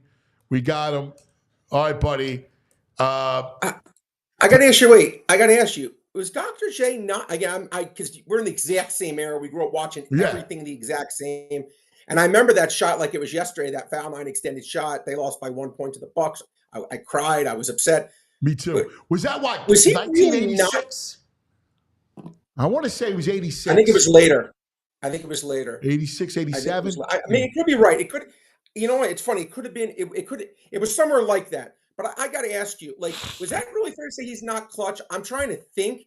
I don't remember him being bad in big situations. I don't have a memory of any big time clutch shot. No. And remember, clutch moment. Remember, he's got chances pre-Moses. He got chances in 80, and they lost to the Lakers. Young Magic. Of course. 81, they lose to the Celtics when Moses went to the finals by himself with the Rockets. Beat the Lakers. That was incredible. 82, right, was Boston Strangler, Andrew Toney, right? Yeah. And they lose to the Lakers again. And 83 was Moses. Yeah, again, maybe I'm just because I love Doc, maybe I'm just, but he was not Iceman, George Gervin. He was not, Reggie Miller. Like, I tell you, who never hit game-winning shots almost ever, and I'm telling you because he was my all-time favorite player. You don't know this, but my all-time favorite athlete was Charles Barkley. And Charles Barkley did not hit many game-winning shots at all. He would try a lot, and he missed a bunch. I could tell you that it was his big. So I'm just saying, I don't know. I'm not saying it's a shot. My only point was that Bryce Harper is the most clutch athlete in the history of Philadelphia.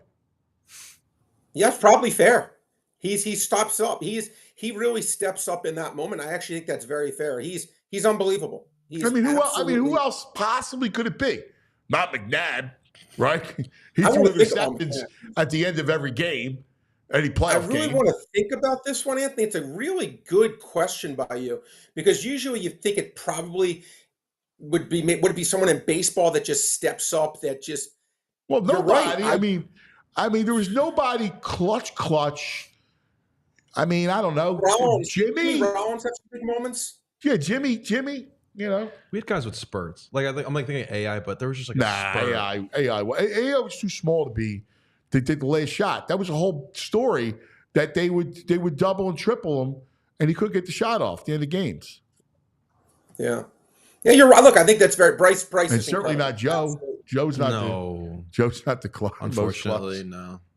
Anthony, but with Saleh being fired, proves maybe I tell you one guy who's got a shot, Tyrese. Yes, I agree. Actually, no, but I agree with that. Yeah, I think you're absolutely right. I think he absolutely does have a shot. But I got to tell you, it's funny. But with Saleh being fired, Anthony, again, proves your point yet again. It's the coaches' league. I don't think anyone, including the biggest Jets fan in the world, would say we had a good coaching infrastructure here. Here's a team that people thought was immensely talented, me included, and you have a bad coach. And when you have a bad coach, it is like being in the desert for like a year straight with no deodorant and saying, "Am I going to smell?" I mean, it makes it really difficult when you have that. And look, I think the Jets did the right thing on a side note. Yeah, no, I agree with you both. All right, so how do you look at let's look at it. Phillies, Mets. We just had Tom Verducci on. Great stuff, great insight. Talking about Manaea, how he's a different pitcher, right? Yeah, he's been good. Since he changed his delivery, his arm slot against Nola, who is unflappable, who has gone up there and had success. How do you view in this game 3? Yeah, I mean, look, Anthony, the line is close to a pick'em, which I think is a very reasonable line, right? You have, I mean, Nola, I would still always take Aaron Nola over, on his best day, theoretically. Phillies are minus 115 right now on the park side. I would always take Aaron Nola over Sean Manaea, as good as Manaea has been. So my only lean here would be Philadelphia. My lean prop-wise would be Manaea under 5.5 strikeouts, and I'll tell you why on that too. He's going over that about half the time. But in these playoffs, Anthony, there's not going to be a long hook. If he's struggling at all, they're going to get him out of there. So I definitely lean under that. I think the Phillies will win, Anthony. But again, I think it's also a reasonable number. But again, I think I had the better pitcher, the more polished, more veteran pitcher in Nola. But I'm not saying I think Manaea is just going to go in there and get trucked. I mean, the line and the over-under is 7, Anthony. 7. So it is a really low over under, and it's basically saying run. And when you talked about it, Manaea has been very consistent all year. He's had only a handful of games where he really got hit. He's been very consistent. He's not dominant. They should hopefully get their 2 to 3 runs, but this is probably going to be a lower scoring, 3-2, 4-3 kind of game. That hopefully their bullpen, which has not gotten it done thus far. And I'm not blaming Rob Thompson, by the way. There were some times for Rob Thompson in that Astros series, Anthony, where they took out Zach Wheeler. I was like, oh my God, what is he doing? I don't think you can blame him for any of this. That's just my honest answer. I agree. I think he's managed a good series. I think he's managed a good series. And again, sometimes just things happen. You know what I mean? I think the Phillies win, Anthony. But I think it's going to be close. I mean, it's going to be tight. And those big spots, will they be able to come up big? Yeah, you know what you're saying, and I kind of see it the same way. It is so close that, especially for a guy like you who does this for a living, that it's a no bet because it's so close, and it's baseball. Like if I'm to look at it, like I think the Padres have a clear advantage tonight. That's my best game. Yeah, like I look at the Padres and I go, well, you got King going up against Buehler, right? Yeah. Who's a little bit better, but he got I'm a lot better, right? Bueller's been horrible. Buehler has gotten last night too. Yeah, but for $100,000, they took his. He got robbed. They took his watch into Santa Anita Park. Dodgers Nations tweeted out this morning. Walker Buehler. Yeah. Oh, wow, that's weird. Horrible. Yeah, but I'm with you. Like he's not. Bueller's been bad. Again, Buehler, again, there's been a reason for it. It's like talking about Deshaun Watson. Deshaun Watson, like, we'll never know that's the craziest thing ever. But Walker Buehler had a major shoulder injury, missed 2 years. Yeah. And you want to go back to the Walker Buehler that was winning World Series, who was a stud? Kind of like when Rick Pitino, that famous line, Parrish, Walton, McHale. Parrish, Bird, and McHale aren't walking through those doors. The Walker Buehler of 3 years ago is not walking through that dugout tonight. He's just not. We have a below-average starter going against a team that this is the team I think is going to be toughest to beat in all of baseball. I like San Diego tonight, Anthony. I really do. I think it merits a bet. I think it's minus 152 on the park site right now, and that's the game that I have an opinion on. Betting the Phillies game, Anthony, when you go to roulette and it's like, you bet black or red and there's 2 greens. Maybe the Phillies, you get the blacks and the 2 greens, and the Mets are the reds. It's very close. It's just, you know what I mean? It's just very, very close. Not enough an edge for me to really place a wager on it. Yeah. And when you look at it, and it's weird because all the factors, which is really interesting, but like the shadows, right? Like, I don't know. Could you find out the forecast in New York? Is it tonight? Sunny, right? Like, because it's a 5:08 start. The shadows played a huge role in games 1 and games 2 with the 4:08 start. They were a big deal. Yeah, but Anthony, again, but that's why, again, like the look at the total in the game is 7. I think it's telling you, inherently speaking. I mean, that's every now and then you'll get a total 6.5, but 7's that's a low number. Okay, like when you're getting guys like Scooble, you can get like a 6.5, but 7 is a really low number. So I think it's basically saying in this game, every run's going to be an incredible premium because probably it's going to be very difficult to hit 2 good pitchers plus probably the shadows, like you said. Well, it was interesting because Verducci was saying this, that both teams hit 337 after the 6th inning.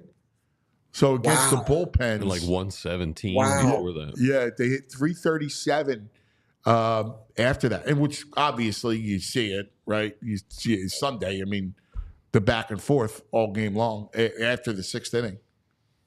Yeah, I mean, listen, I agree with you 100%, Anthony. It's going to be, listen, it's going to be a best of 3, right? It's a best of 3. And look, you have to say from a Phillies point of view, okay, they have the guys in Nola and Wheeler, theoretically, pitching, if it gets to a game 5, pitching 2 of those 3 games, which is why you pay them all this money, which is why they are the anchors of your team, because you want them in these spots. And again, it comes down to, it's like either they get it done or they don't. Now, he got it done in game 1. They weren't able to score, but your best players have to come up big in these spots, which we know. Yeah. All right. So around that time, it's going to be like the mid 60s, and the wind will be around 10 miles per hour. All right. How about the sun? Could be cloudy? It's going to be partly cloudy, yeah. Partly cloudy? Mm-hmm. We'll see. Maybe there won't be as big of an issue, when about tonight. I mean, there's nothing better than when you have to check weather and you got to check. Like this series is this close, right?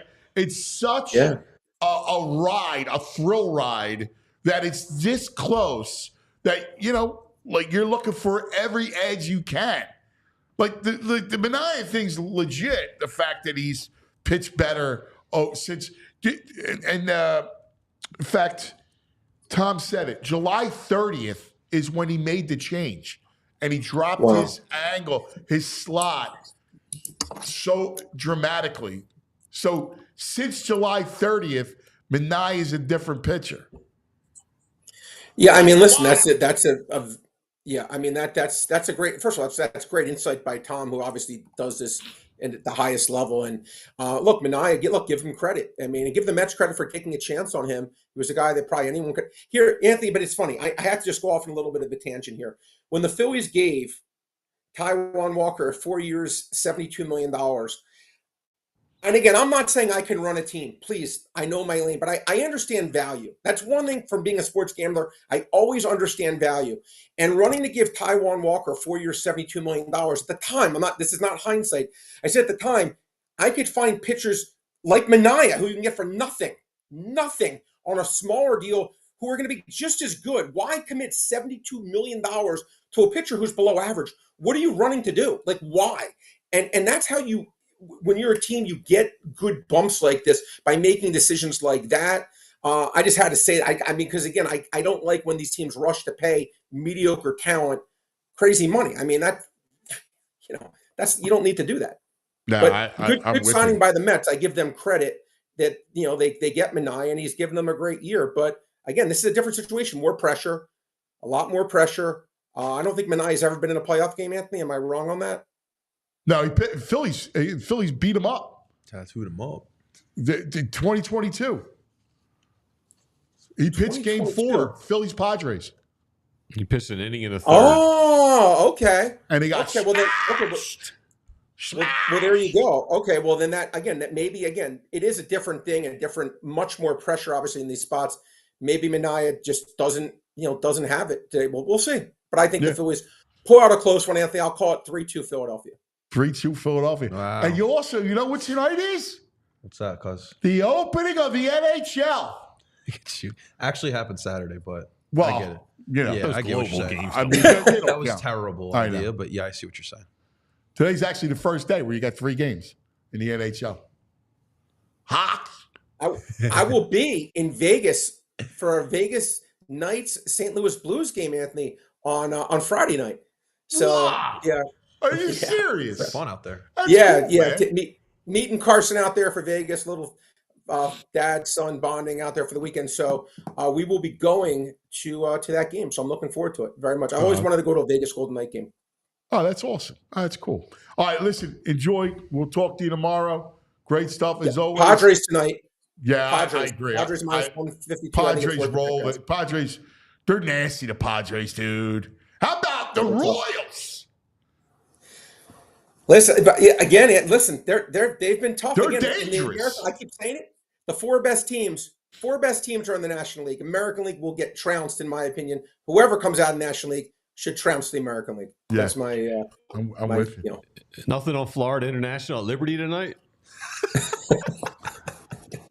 No, man, not tonight. Not tonight, All DJ. right. No. It's the 55 days of I know. I'm football. looking to watch a little college football after the Phillies. I know. I was going to watch this game. Is that it? That's the 7 only game? o'clock is the game tonight. 7 o'clock? Yeah, Florida Go International Panthers. at Liberty. Liberty given 16.5. Do you have an opinion? In this case, give me liberty or give me nothing. That's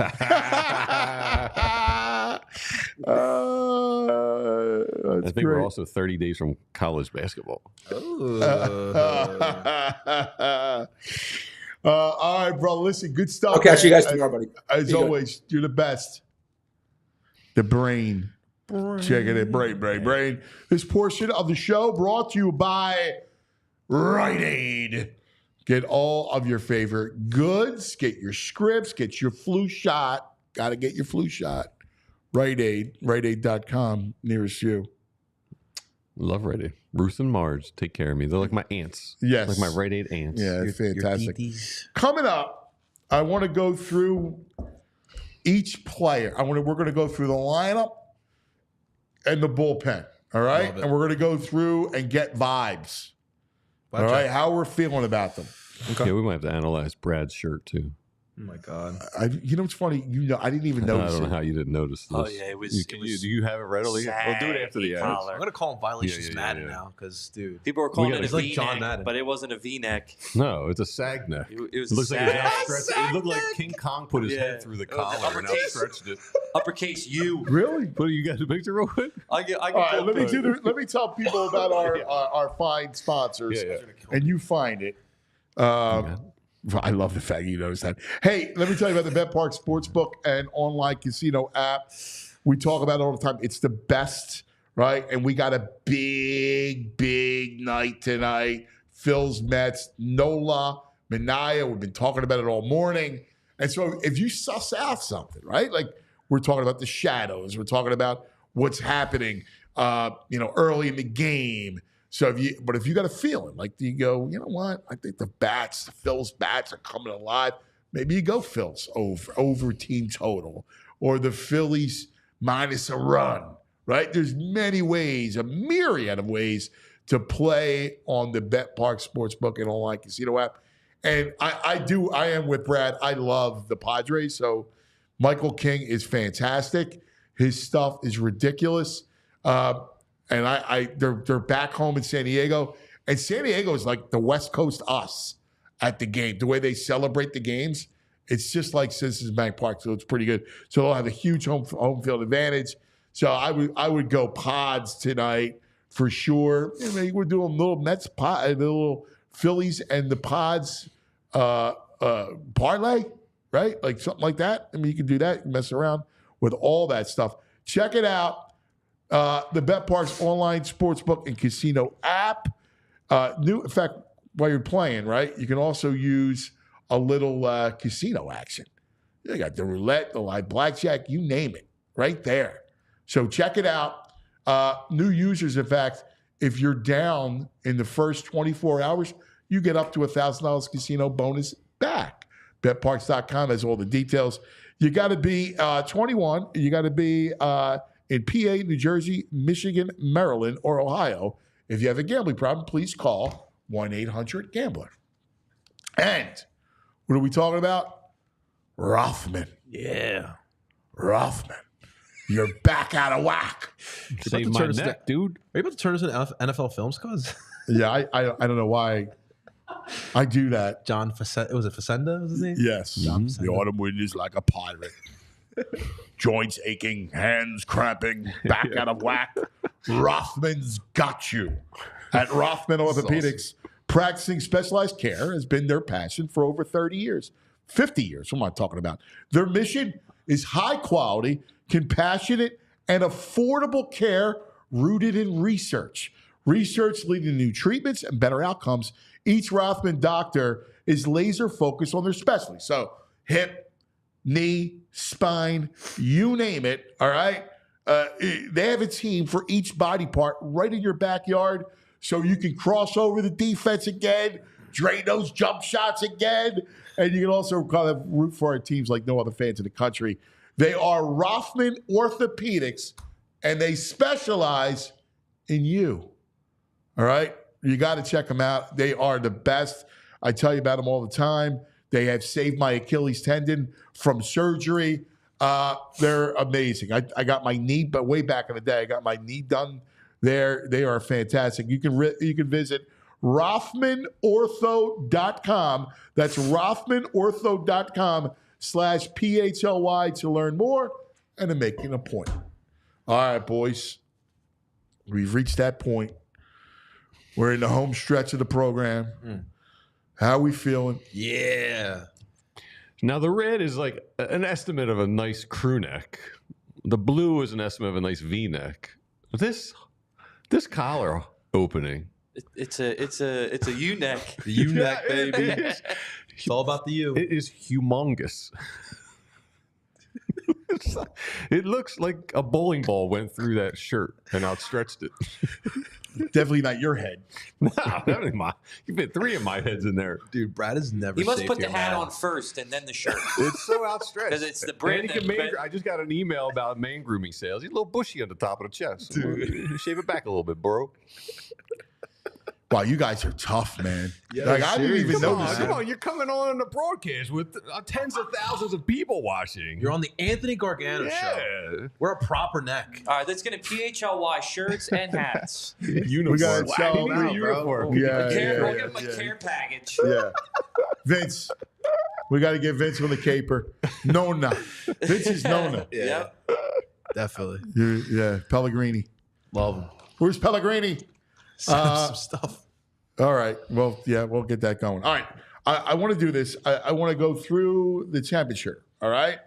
And I'm going to give you, let's go through the lineup and how we're feeling, right? Confidence-wise. All right. Each guys, let's go through it. We'll start Mr. Schwarbaum, who started, you know what's interesting? He started game 1, right, with the big bomb, as we know. Mm-hmm. Game 2, he launches one. I don't know if you guys, we didn't talk about this. It was a long fly out front of the fence. I thought it was gone. Yep. I know you're talking Like about. right off the bat. Yep. I went, yeah, like that. And it died. And then you realize, I guess he got it off the end of the bat. Yeah. I'm good with Schwarbs. Yeah. Of course. Yeah. I mean, my temperature's nice. I mean, he started off the series with a bang. I feel like a little warm, a little hot. Okay. Yeah. All right. So we're all good with Schwartz, obviously. Yeah. Green check him. What? I said green check him. All right, green check good with him. him. All right, I like the green check. You could, at some point, we'll green check everything live. You feel good, Joey? I'm great. He feels good? Good. So our intern, little Joey Marone. Turner. I'm so excited. Now, I didn't realize that they're throwing him nothing but breaking balls. Mm-hmm. So he's probably a little frustrated up there. But he's had good at bats. He has. They got He's better. a key, Game dude. 1 was, Well, they were all after yeah. the Schwarber bomb, they all went man. Hi, Jules. They were all like that. But big. I thought he came up huge. Turner is a big deal, huge. dude. Yeah. Yeah. No, you're spot on about that. Yeah, it's a struggle if Turner's not right. Right. Such top of the order. And then, temperatures, HOF. Yeah. Mr. HOF Harper. Yeah. Oh, dude. No doubt with that guy. Have we thought anybody in the chat talk about the clutch athletes? Nothing came. We don't have any. Dude, this is Philadelphia, man. We don't, do we? We don't have any clutch. Sport, in all these freaking years. We have Chris Jenkins. That's it, cuz. Just him.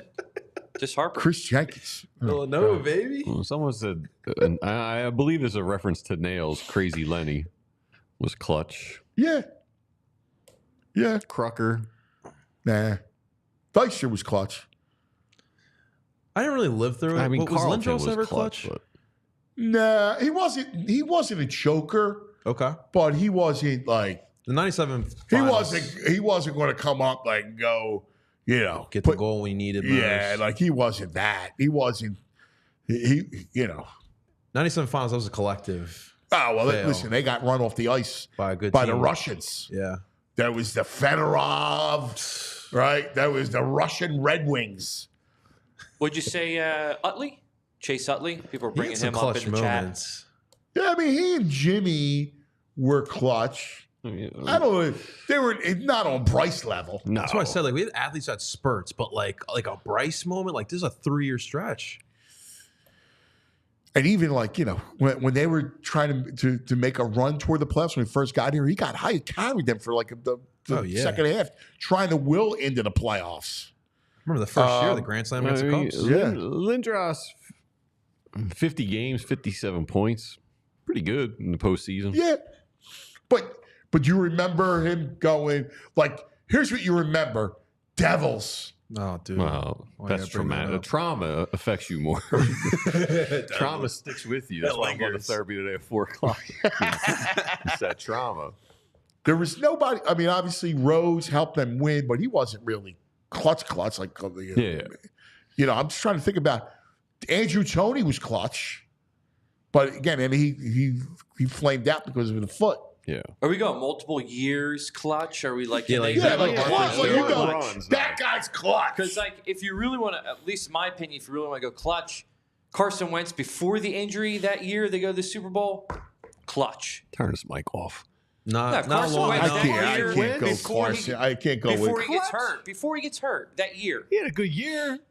he was but good. it was People were too small the considering him. sample size. He's I like, know it's a small sample size, but and then he's like Mr. Spaz feet. Any pressure situation after that? Yeah, he was horrible after. Yeah, so I can't. For me, you got to do in the playoffs. There's been no Eagle clutch. Quarterbacks? No Eagle quarterbacks clutch. Oh no, we are one of the worst franchises with quarterbacks. Nah, but other than the strip sack, really. I mean, it's hard to clutch. You got to be football. Like in football, it's got to be the quarterback. No, it's right? True. Receiver, no. I mean, T.O. was. I mean, like he was great. Yeah. I mean, that's but a real clutch is hard. Like clutch is, you just steal the moment. Yeah, like Harper's you been just doing. steal it. Friend of the show, Jimmy Garecki's just trolling us in the chat saying Ben Simmons, bro. Come on, Jimmy. Like the opposite Come of on. clutch is Ben Simmons. Jimmy. It's Ben All season right, right let's now. keep it going. Casty. Oh, dude. All right. No shirt, man. Casty's got some clutch. You know who's one of his best friends is Joe Marone. That's right. Little Joe Oh, Marone. man, nice. That's his boy. Right? Tell him you were hanging with him. When were you with him? Yesterday? 2 days ago? Week ago, last week? Yeah, he's like, he lives next to my parents' house. Yeah. In fact, do you give Liam skateboard lessons? Yeah, I have. Nice, dude. Yeah. He's actually pretty good. Dude, that's awesome. First couple times he went skating, I was like, Yeah, so Joe gives Liam Castellanos That's skateboard cool. board Dude, lessons. Cool. I respect that That's skateboarding cool. life. I love it. Let me run this by you. Randy Rubart. Jake Elliott, clutch. Oh, That's pretty good. He's that's a pretty good one, good. dude. That's actually good. Kickers, because kickers are dogs, right? Yeah. Like kickers, you could be a dog.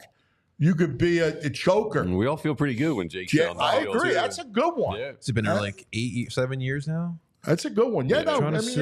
remember he saved the season, the Super Bowl year, Mhm. with the 58 Yeah, I yards. would say he's And clutch. also, he's getting close to Akers because Akers was here for 11 seasons. Dude, I agree. Yeah. And Akers was clutch. Yeah, Yeah. Akers was clutch. Yeah, dude, talk about clutch guys. Yeah, it's funny, the kickers. I know. That's wild. It's important to have. All right. What do you do with Bone? No, dude, I'm you not. got to let him go. Not feeling it, he's man. going to find it. I'm feeling like The Office. Yeah, I mean, he's got to play. No, I mean, of course, for he's sure. playing. He's First of all, it's a lefty. You're playing him. He's just got to come. I see it. Like you see, Tom Verducci said, because he's down in the dugout and he's right by the Phillies dugout. And he's like, you see it, man. They flashed the camera to him, and he was walking in the dugout and he's shaking his head. Well, yeah, the Gelb piece was all about Bohm, and he said it wasn't as much his at bats; it was his demeanor, which was not conducive to optimism and positivity, and it was like Dude, affecting it's so the rest hard. of the other players. That's possibly. that's Massimo. Oh yeah, The other day, man, he had a rough couple at bats. Let it affect them. Oh yeah, he's horrible. Like I keep telling him, dude, you can hit the reset button. I use all these different analogies. Forget it, whatever. And he walking in, shaking his head. I'm like, dude, you can't sag. You can't have the shoulders. Can't be the sagger. It's no good. Whether you're 11 or whether you're 25. It's contagious. Did you tell him the Bobby Witt story? I did. And nothing? Enough. No. Nothing's worked so far. JT, isn't he due for a game? Yeah, I feel fine with him. Yeah. Yeah, definitely. He's due for a game. Definitely. He's due for a Due for a stolen big base. hit. It's going to be this one, too. I'm feeling it. You feeling JT? I feel JT is City going to field, be. man. Yeah. I like that. Yeah. I like the JT. What, For sure. bomb? I don't know if it's going to be a bomb. Double? I'm feeling an RBI double. I like it. I Yeah. like that. Yeah. Frazier. Speak it, Frazier. Speak it. I like you. Like that? all right JT double? Yeah, I'm good. I want to see him run the bases. a Right little bit, center? too. Yeah. I could see it. The One right out center? double. He's definitely due for a moment in one of these two games. Yeah, I like that. All right. You go Stott or Sosa? I'm going Stott. Stop. Yeah. He's playing the field this I week. would go Stott too. Yeah, I like him. Really? against All you go Manaea. Stott? I would. I go Also- Sosa. Also, came off a solid game in game 2. He did. Keep that momentum going. But here's the thing. The reason why you're all wrong is you go, you got to go Sosa because of the bullpen, right? Because Stott's going to wind up getting his ABs anyway. Yeah. So you started off, I he's get going that. to play a big piece of it. But don't you want him in the field? I mean, these Mets are Sosa's a good notorious Sosa's- right now for these singles, especially game 1. And having a guy like him in there could potentially stop. Sosa's not a butcher. Yeah, Honestly, but it's a coin flip, cuz. is he Sosa! making that jump and catch? He might. Sosa's Yeah, got a good, Sosa's he's got a actually good a glove, good- man. He's got Yeah. a good glove. That's It's just- like a golden glove. There's no lying Ken- in you, Sosa. his chase rate is just ugh. So I'm saying. Yeah, but now you got a lefty, so, Yeah. whatever. Marsh is Yuck. toast. Yuck. I mean, Hayes, you got to go with Willie Mays Hayes. Yeah. Yeah. Yeah. You got to do Great it. throw. I mean, you got to do it. He does hit lefties. I mean, listen, I know he's been a disaster. He had, what did he have? So tough, The- man. What was the ailment that he had? Oh, a kidney The infection. kidney infection. Oh yeah, I was saying yeah. He was, before he got here, when he was in Baltimore, he could rake. Yeah. He could. It's tough. That kidney stuff's weird too because they say like you don't. It's just like you're just tired and fatigued. No real symptoms. So I mean, it could have been affecting him. It's tough because like obviously playoffs are all about vibes, right? And like I feel like Marsh, not game 3, maybe not game 3, but game 4. I feel like he's got a moment in there somewhere one of these two games. Maybe. Marsh's a great cheerleader. Just let him throw the water and get people amped up in the dugout. Got to give you better at bats, man. He's No, Pop no, it no, off, for 100%, man. 100%. Sky outs, no good. No. And, we talk entirely too much about Rojas. Mm-hmm. Let him just go play center field. Get on You got base that a couple face. times. You just made a face. I'm not a big Rojas guy. I'm not either. Weren't you the Rojas guy to start the I was giving season? him a hard time, and then he started turning around. You were like so, Mr. yeah. Rojas. They have a toxic relationship, cuz. Yeah, we're up and good down. one We're on a day. down. We're on a down. We're in a peak or a valley right now. It's like Love is Blind over there. His glove. It's fine. I mean, it's not much of a drop off. But who are you going to put out there with Marsh? It's not much of a drop off with Marsh, but Marsh stinks. All right. This outfield's a problem. It is. And listen, the first thing Dabrowski has to do next year Yes. is go get a bat, Yes. a real outfield bat. Mm-hmm. All right. Now let's go faith meter, bullpen. Ooh. 10 being you have supreme faith. All right. All right. Let's start off with Alvarado. Frazier, 4. 4. I'm gonna go 7. JP, I'm gonna go 7. yeah. 7. Yeah. 2. 2. Oh, come on, Alvarado. Get out of it, man. Tom said the same thing. Throw it against, or Gelb said the same thing. Throw him against Nimmo. But it's got to be 2 I outs. don't want no Because you don't want I Alonso. don't want him Dude, near Nimmo. he's gonna have a moment, man. Let's go Kirkering. Kirkering, I'm feeling like 7. Okay. Yeah. Are He you had a good okay? outing. He had a good outing, despite the home run. Yeah. I thought it he was a looked good. CBP home run. The line Yeah. drive into the flower pots. I'll give it the Ocho. Give me an 8. An 8? An For, 8.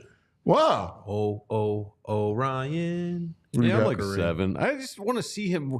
I just want him to trust his fastball more and just Yes. look angrier on the mound. Spot on, VJ. How about Hoffman? It's tough. 9. 9. I'm feeling good about Wow. Hoffman. JP? Yeah, I think he'll shake off game 1. Give me an 8. BG? Don't hassle the Hoff. 10. I'm down with the Hoff. I feel good about the Hoff. Do you? Yeah. Game 1. That's fine. All right. We all have our moments. Stromboli. I'm going 10. After Stromboli. he let up that run, in his mind, I know he's like, I'm never doing that again. And I believe it. I'll go JP? 8. 8? Mm-hmm. Yeah, I'm solid. 8, 8.5. I'm good with Stromer.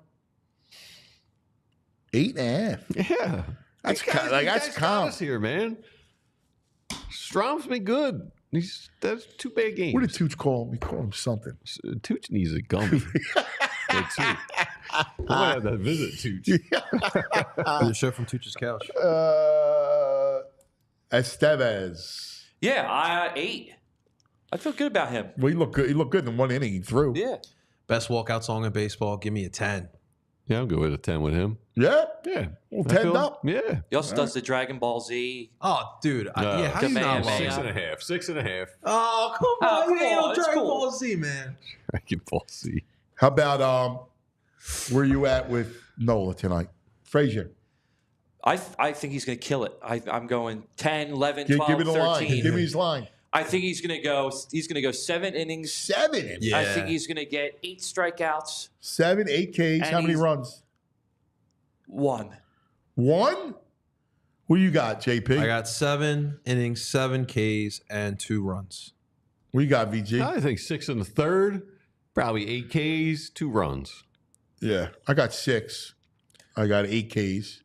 I got 3 runs. I think they try and get 7, and maybe it's a can't get walk se- and yeah. an out, and then they're like Yeah. an out and a walk, and they Yeah, ball. I mean, again, the one thing about Nola, we know that the deeper you go, unless he's absolutely dealing, like he's not going to want to get exposed again for that. Yeah. that I third just love straight. Nolan City Field because he usually pitches well there. Yeah, I just love him in the playoffs. That I too. mean, Well, yeah, NLDS, yeah. Listen, I feel He's you. a robot. in the Tastes playoffs. Cake Dom, all about Dr. Freeze. Yeah. Says Dr. Freeze comes in big tonight. 11 strikeouts. Wow. Whoa. Well, go ahead and say complete game. Jeez. Well, no, I mean, 7 innings. You can go 7 innings, 11 That'd be strikeouts. impressive. Yeah, I think cuz- they're set up. 6 from their starters, 7, 8, 9 bullpen. Yeah. That's a wrap. I mean, that's what I for think they're game going to 4. do. Yeah. Yeah. All right. We have our right aid back in the day moment. Well, yeah, let's go with because we talked about Sean Manaea earlier, but let's go with and we need some good vibes, and obviously we're talking about rivalry because today is the anniversary back in 2006. T.O. returned back to Philadelphia as a Cowboy, and we just absolutely smacked the Cowboys around. Remember that return? You know what's funny? I forget that. Like, I almost blank out when he went to the Cowboys. That was horrible, Yeah. wasn't it? Yeah, it's It was horrible. It was. You know what's nuts is, like, I watched the game. I was watching flicking going KC back and forth, and I always watch Chiefs. I'm watching the game, but I'm so not in football mode. It's weird. Like when the playoffs come around, like I do take a right turn. Yeah. Like I can't wait for it. Not like I haven't like obviously Sunday I watched, but outside of the Phillies, but you know, like I mean, you're not even thinking about it. Every series has been so good. And they all have great storylines too, and that's what's just dragging you in constantly. And the truth of the matter is, as long as the Phillies are in it, yeah, that too. now I'll always watch, but like you're watching now with like because you're just super into it. Yeah, dude, so you get day games 4 o'clock. I hate it when we play at 4, but I love it when there is 4 o'clock baseball. I know, man. It's the best. Yeah. Tomorrow's going to be dicey because tomorrow you got all 4 teams, all 4 games playing tomorrow. wow. You see this? So you got Guardians, Tigers at 3, Phils, Mets at 5, Yankees, Royals at 7, and Dodgers, Padres at 9. Yeah, That's a great Wednesday. That's a great for a Wednesday. On a hump day. That's a great Wednesday. They're all That's great a matchups day of here. great playoff baseball. I know, And don't forget us college football heads. We got New Mexico State, Jacksonville State tomorrow too. 55 days of football. Us college football. Yeah, I love it. All right. That's going to do for us, everybody. Hey, can we say Keith Olbermann? Oh, go ahead. We get diehards. Yeah, we love you, diehards. And your guys are the best. Keith Olbermann sucks. You see him trolling us? He's tweeting out. He's like, oh, what, did the Phillies win the World Series? The way they're celebrating stuff? He's a curmudgeon. He is so miserable. He's horrible. Yeah, forget him. Screw these New Yorkers. All right, great job, Frazier. Great job, little Joey. Great job, everybody. Have a wonderful day. We love you. Go Phils! Go fighting! No! Hashtag SCFU. We all silly like the mayor.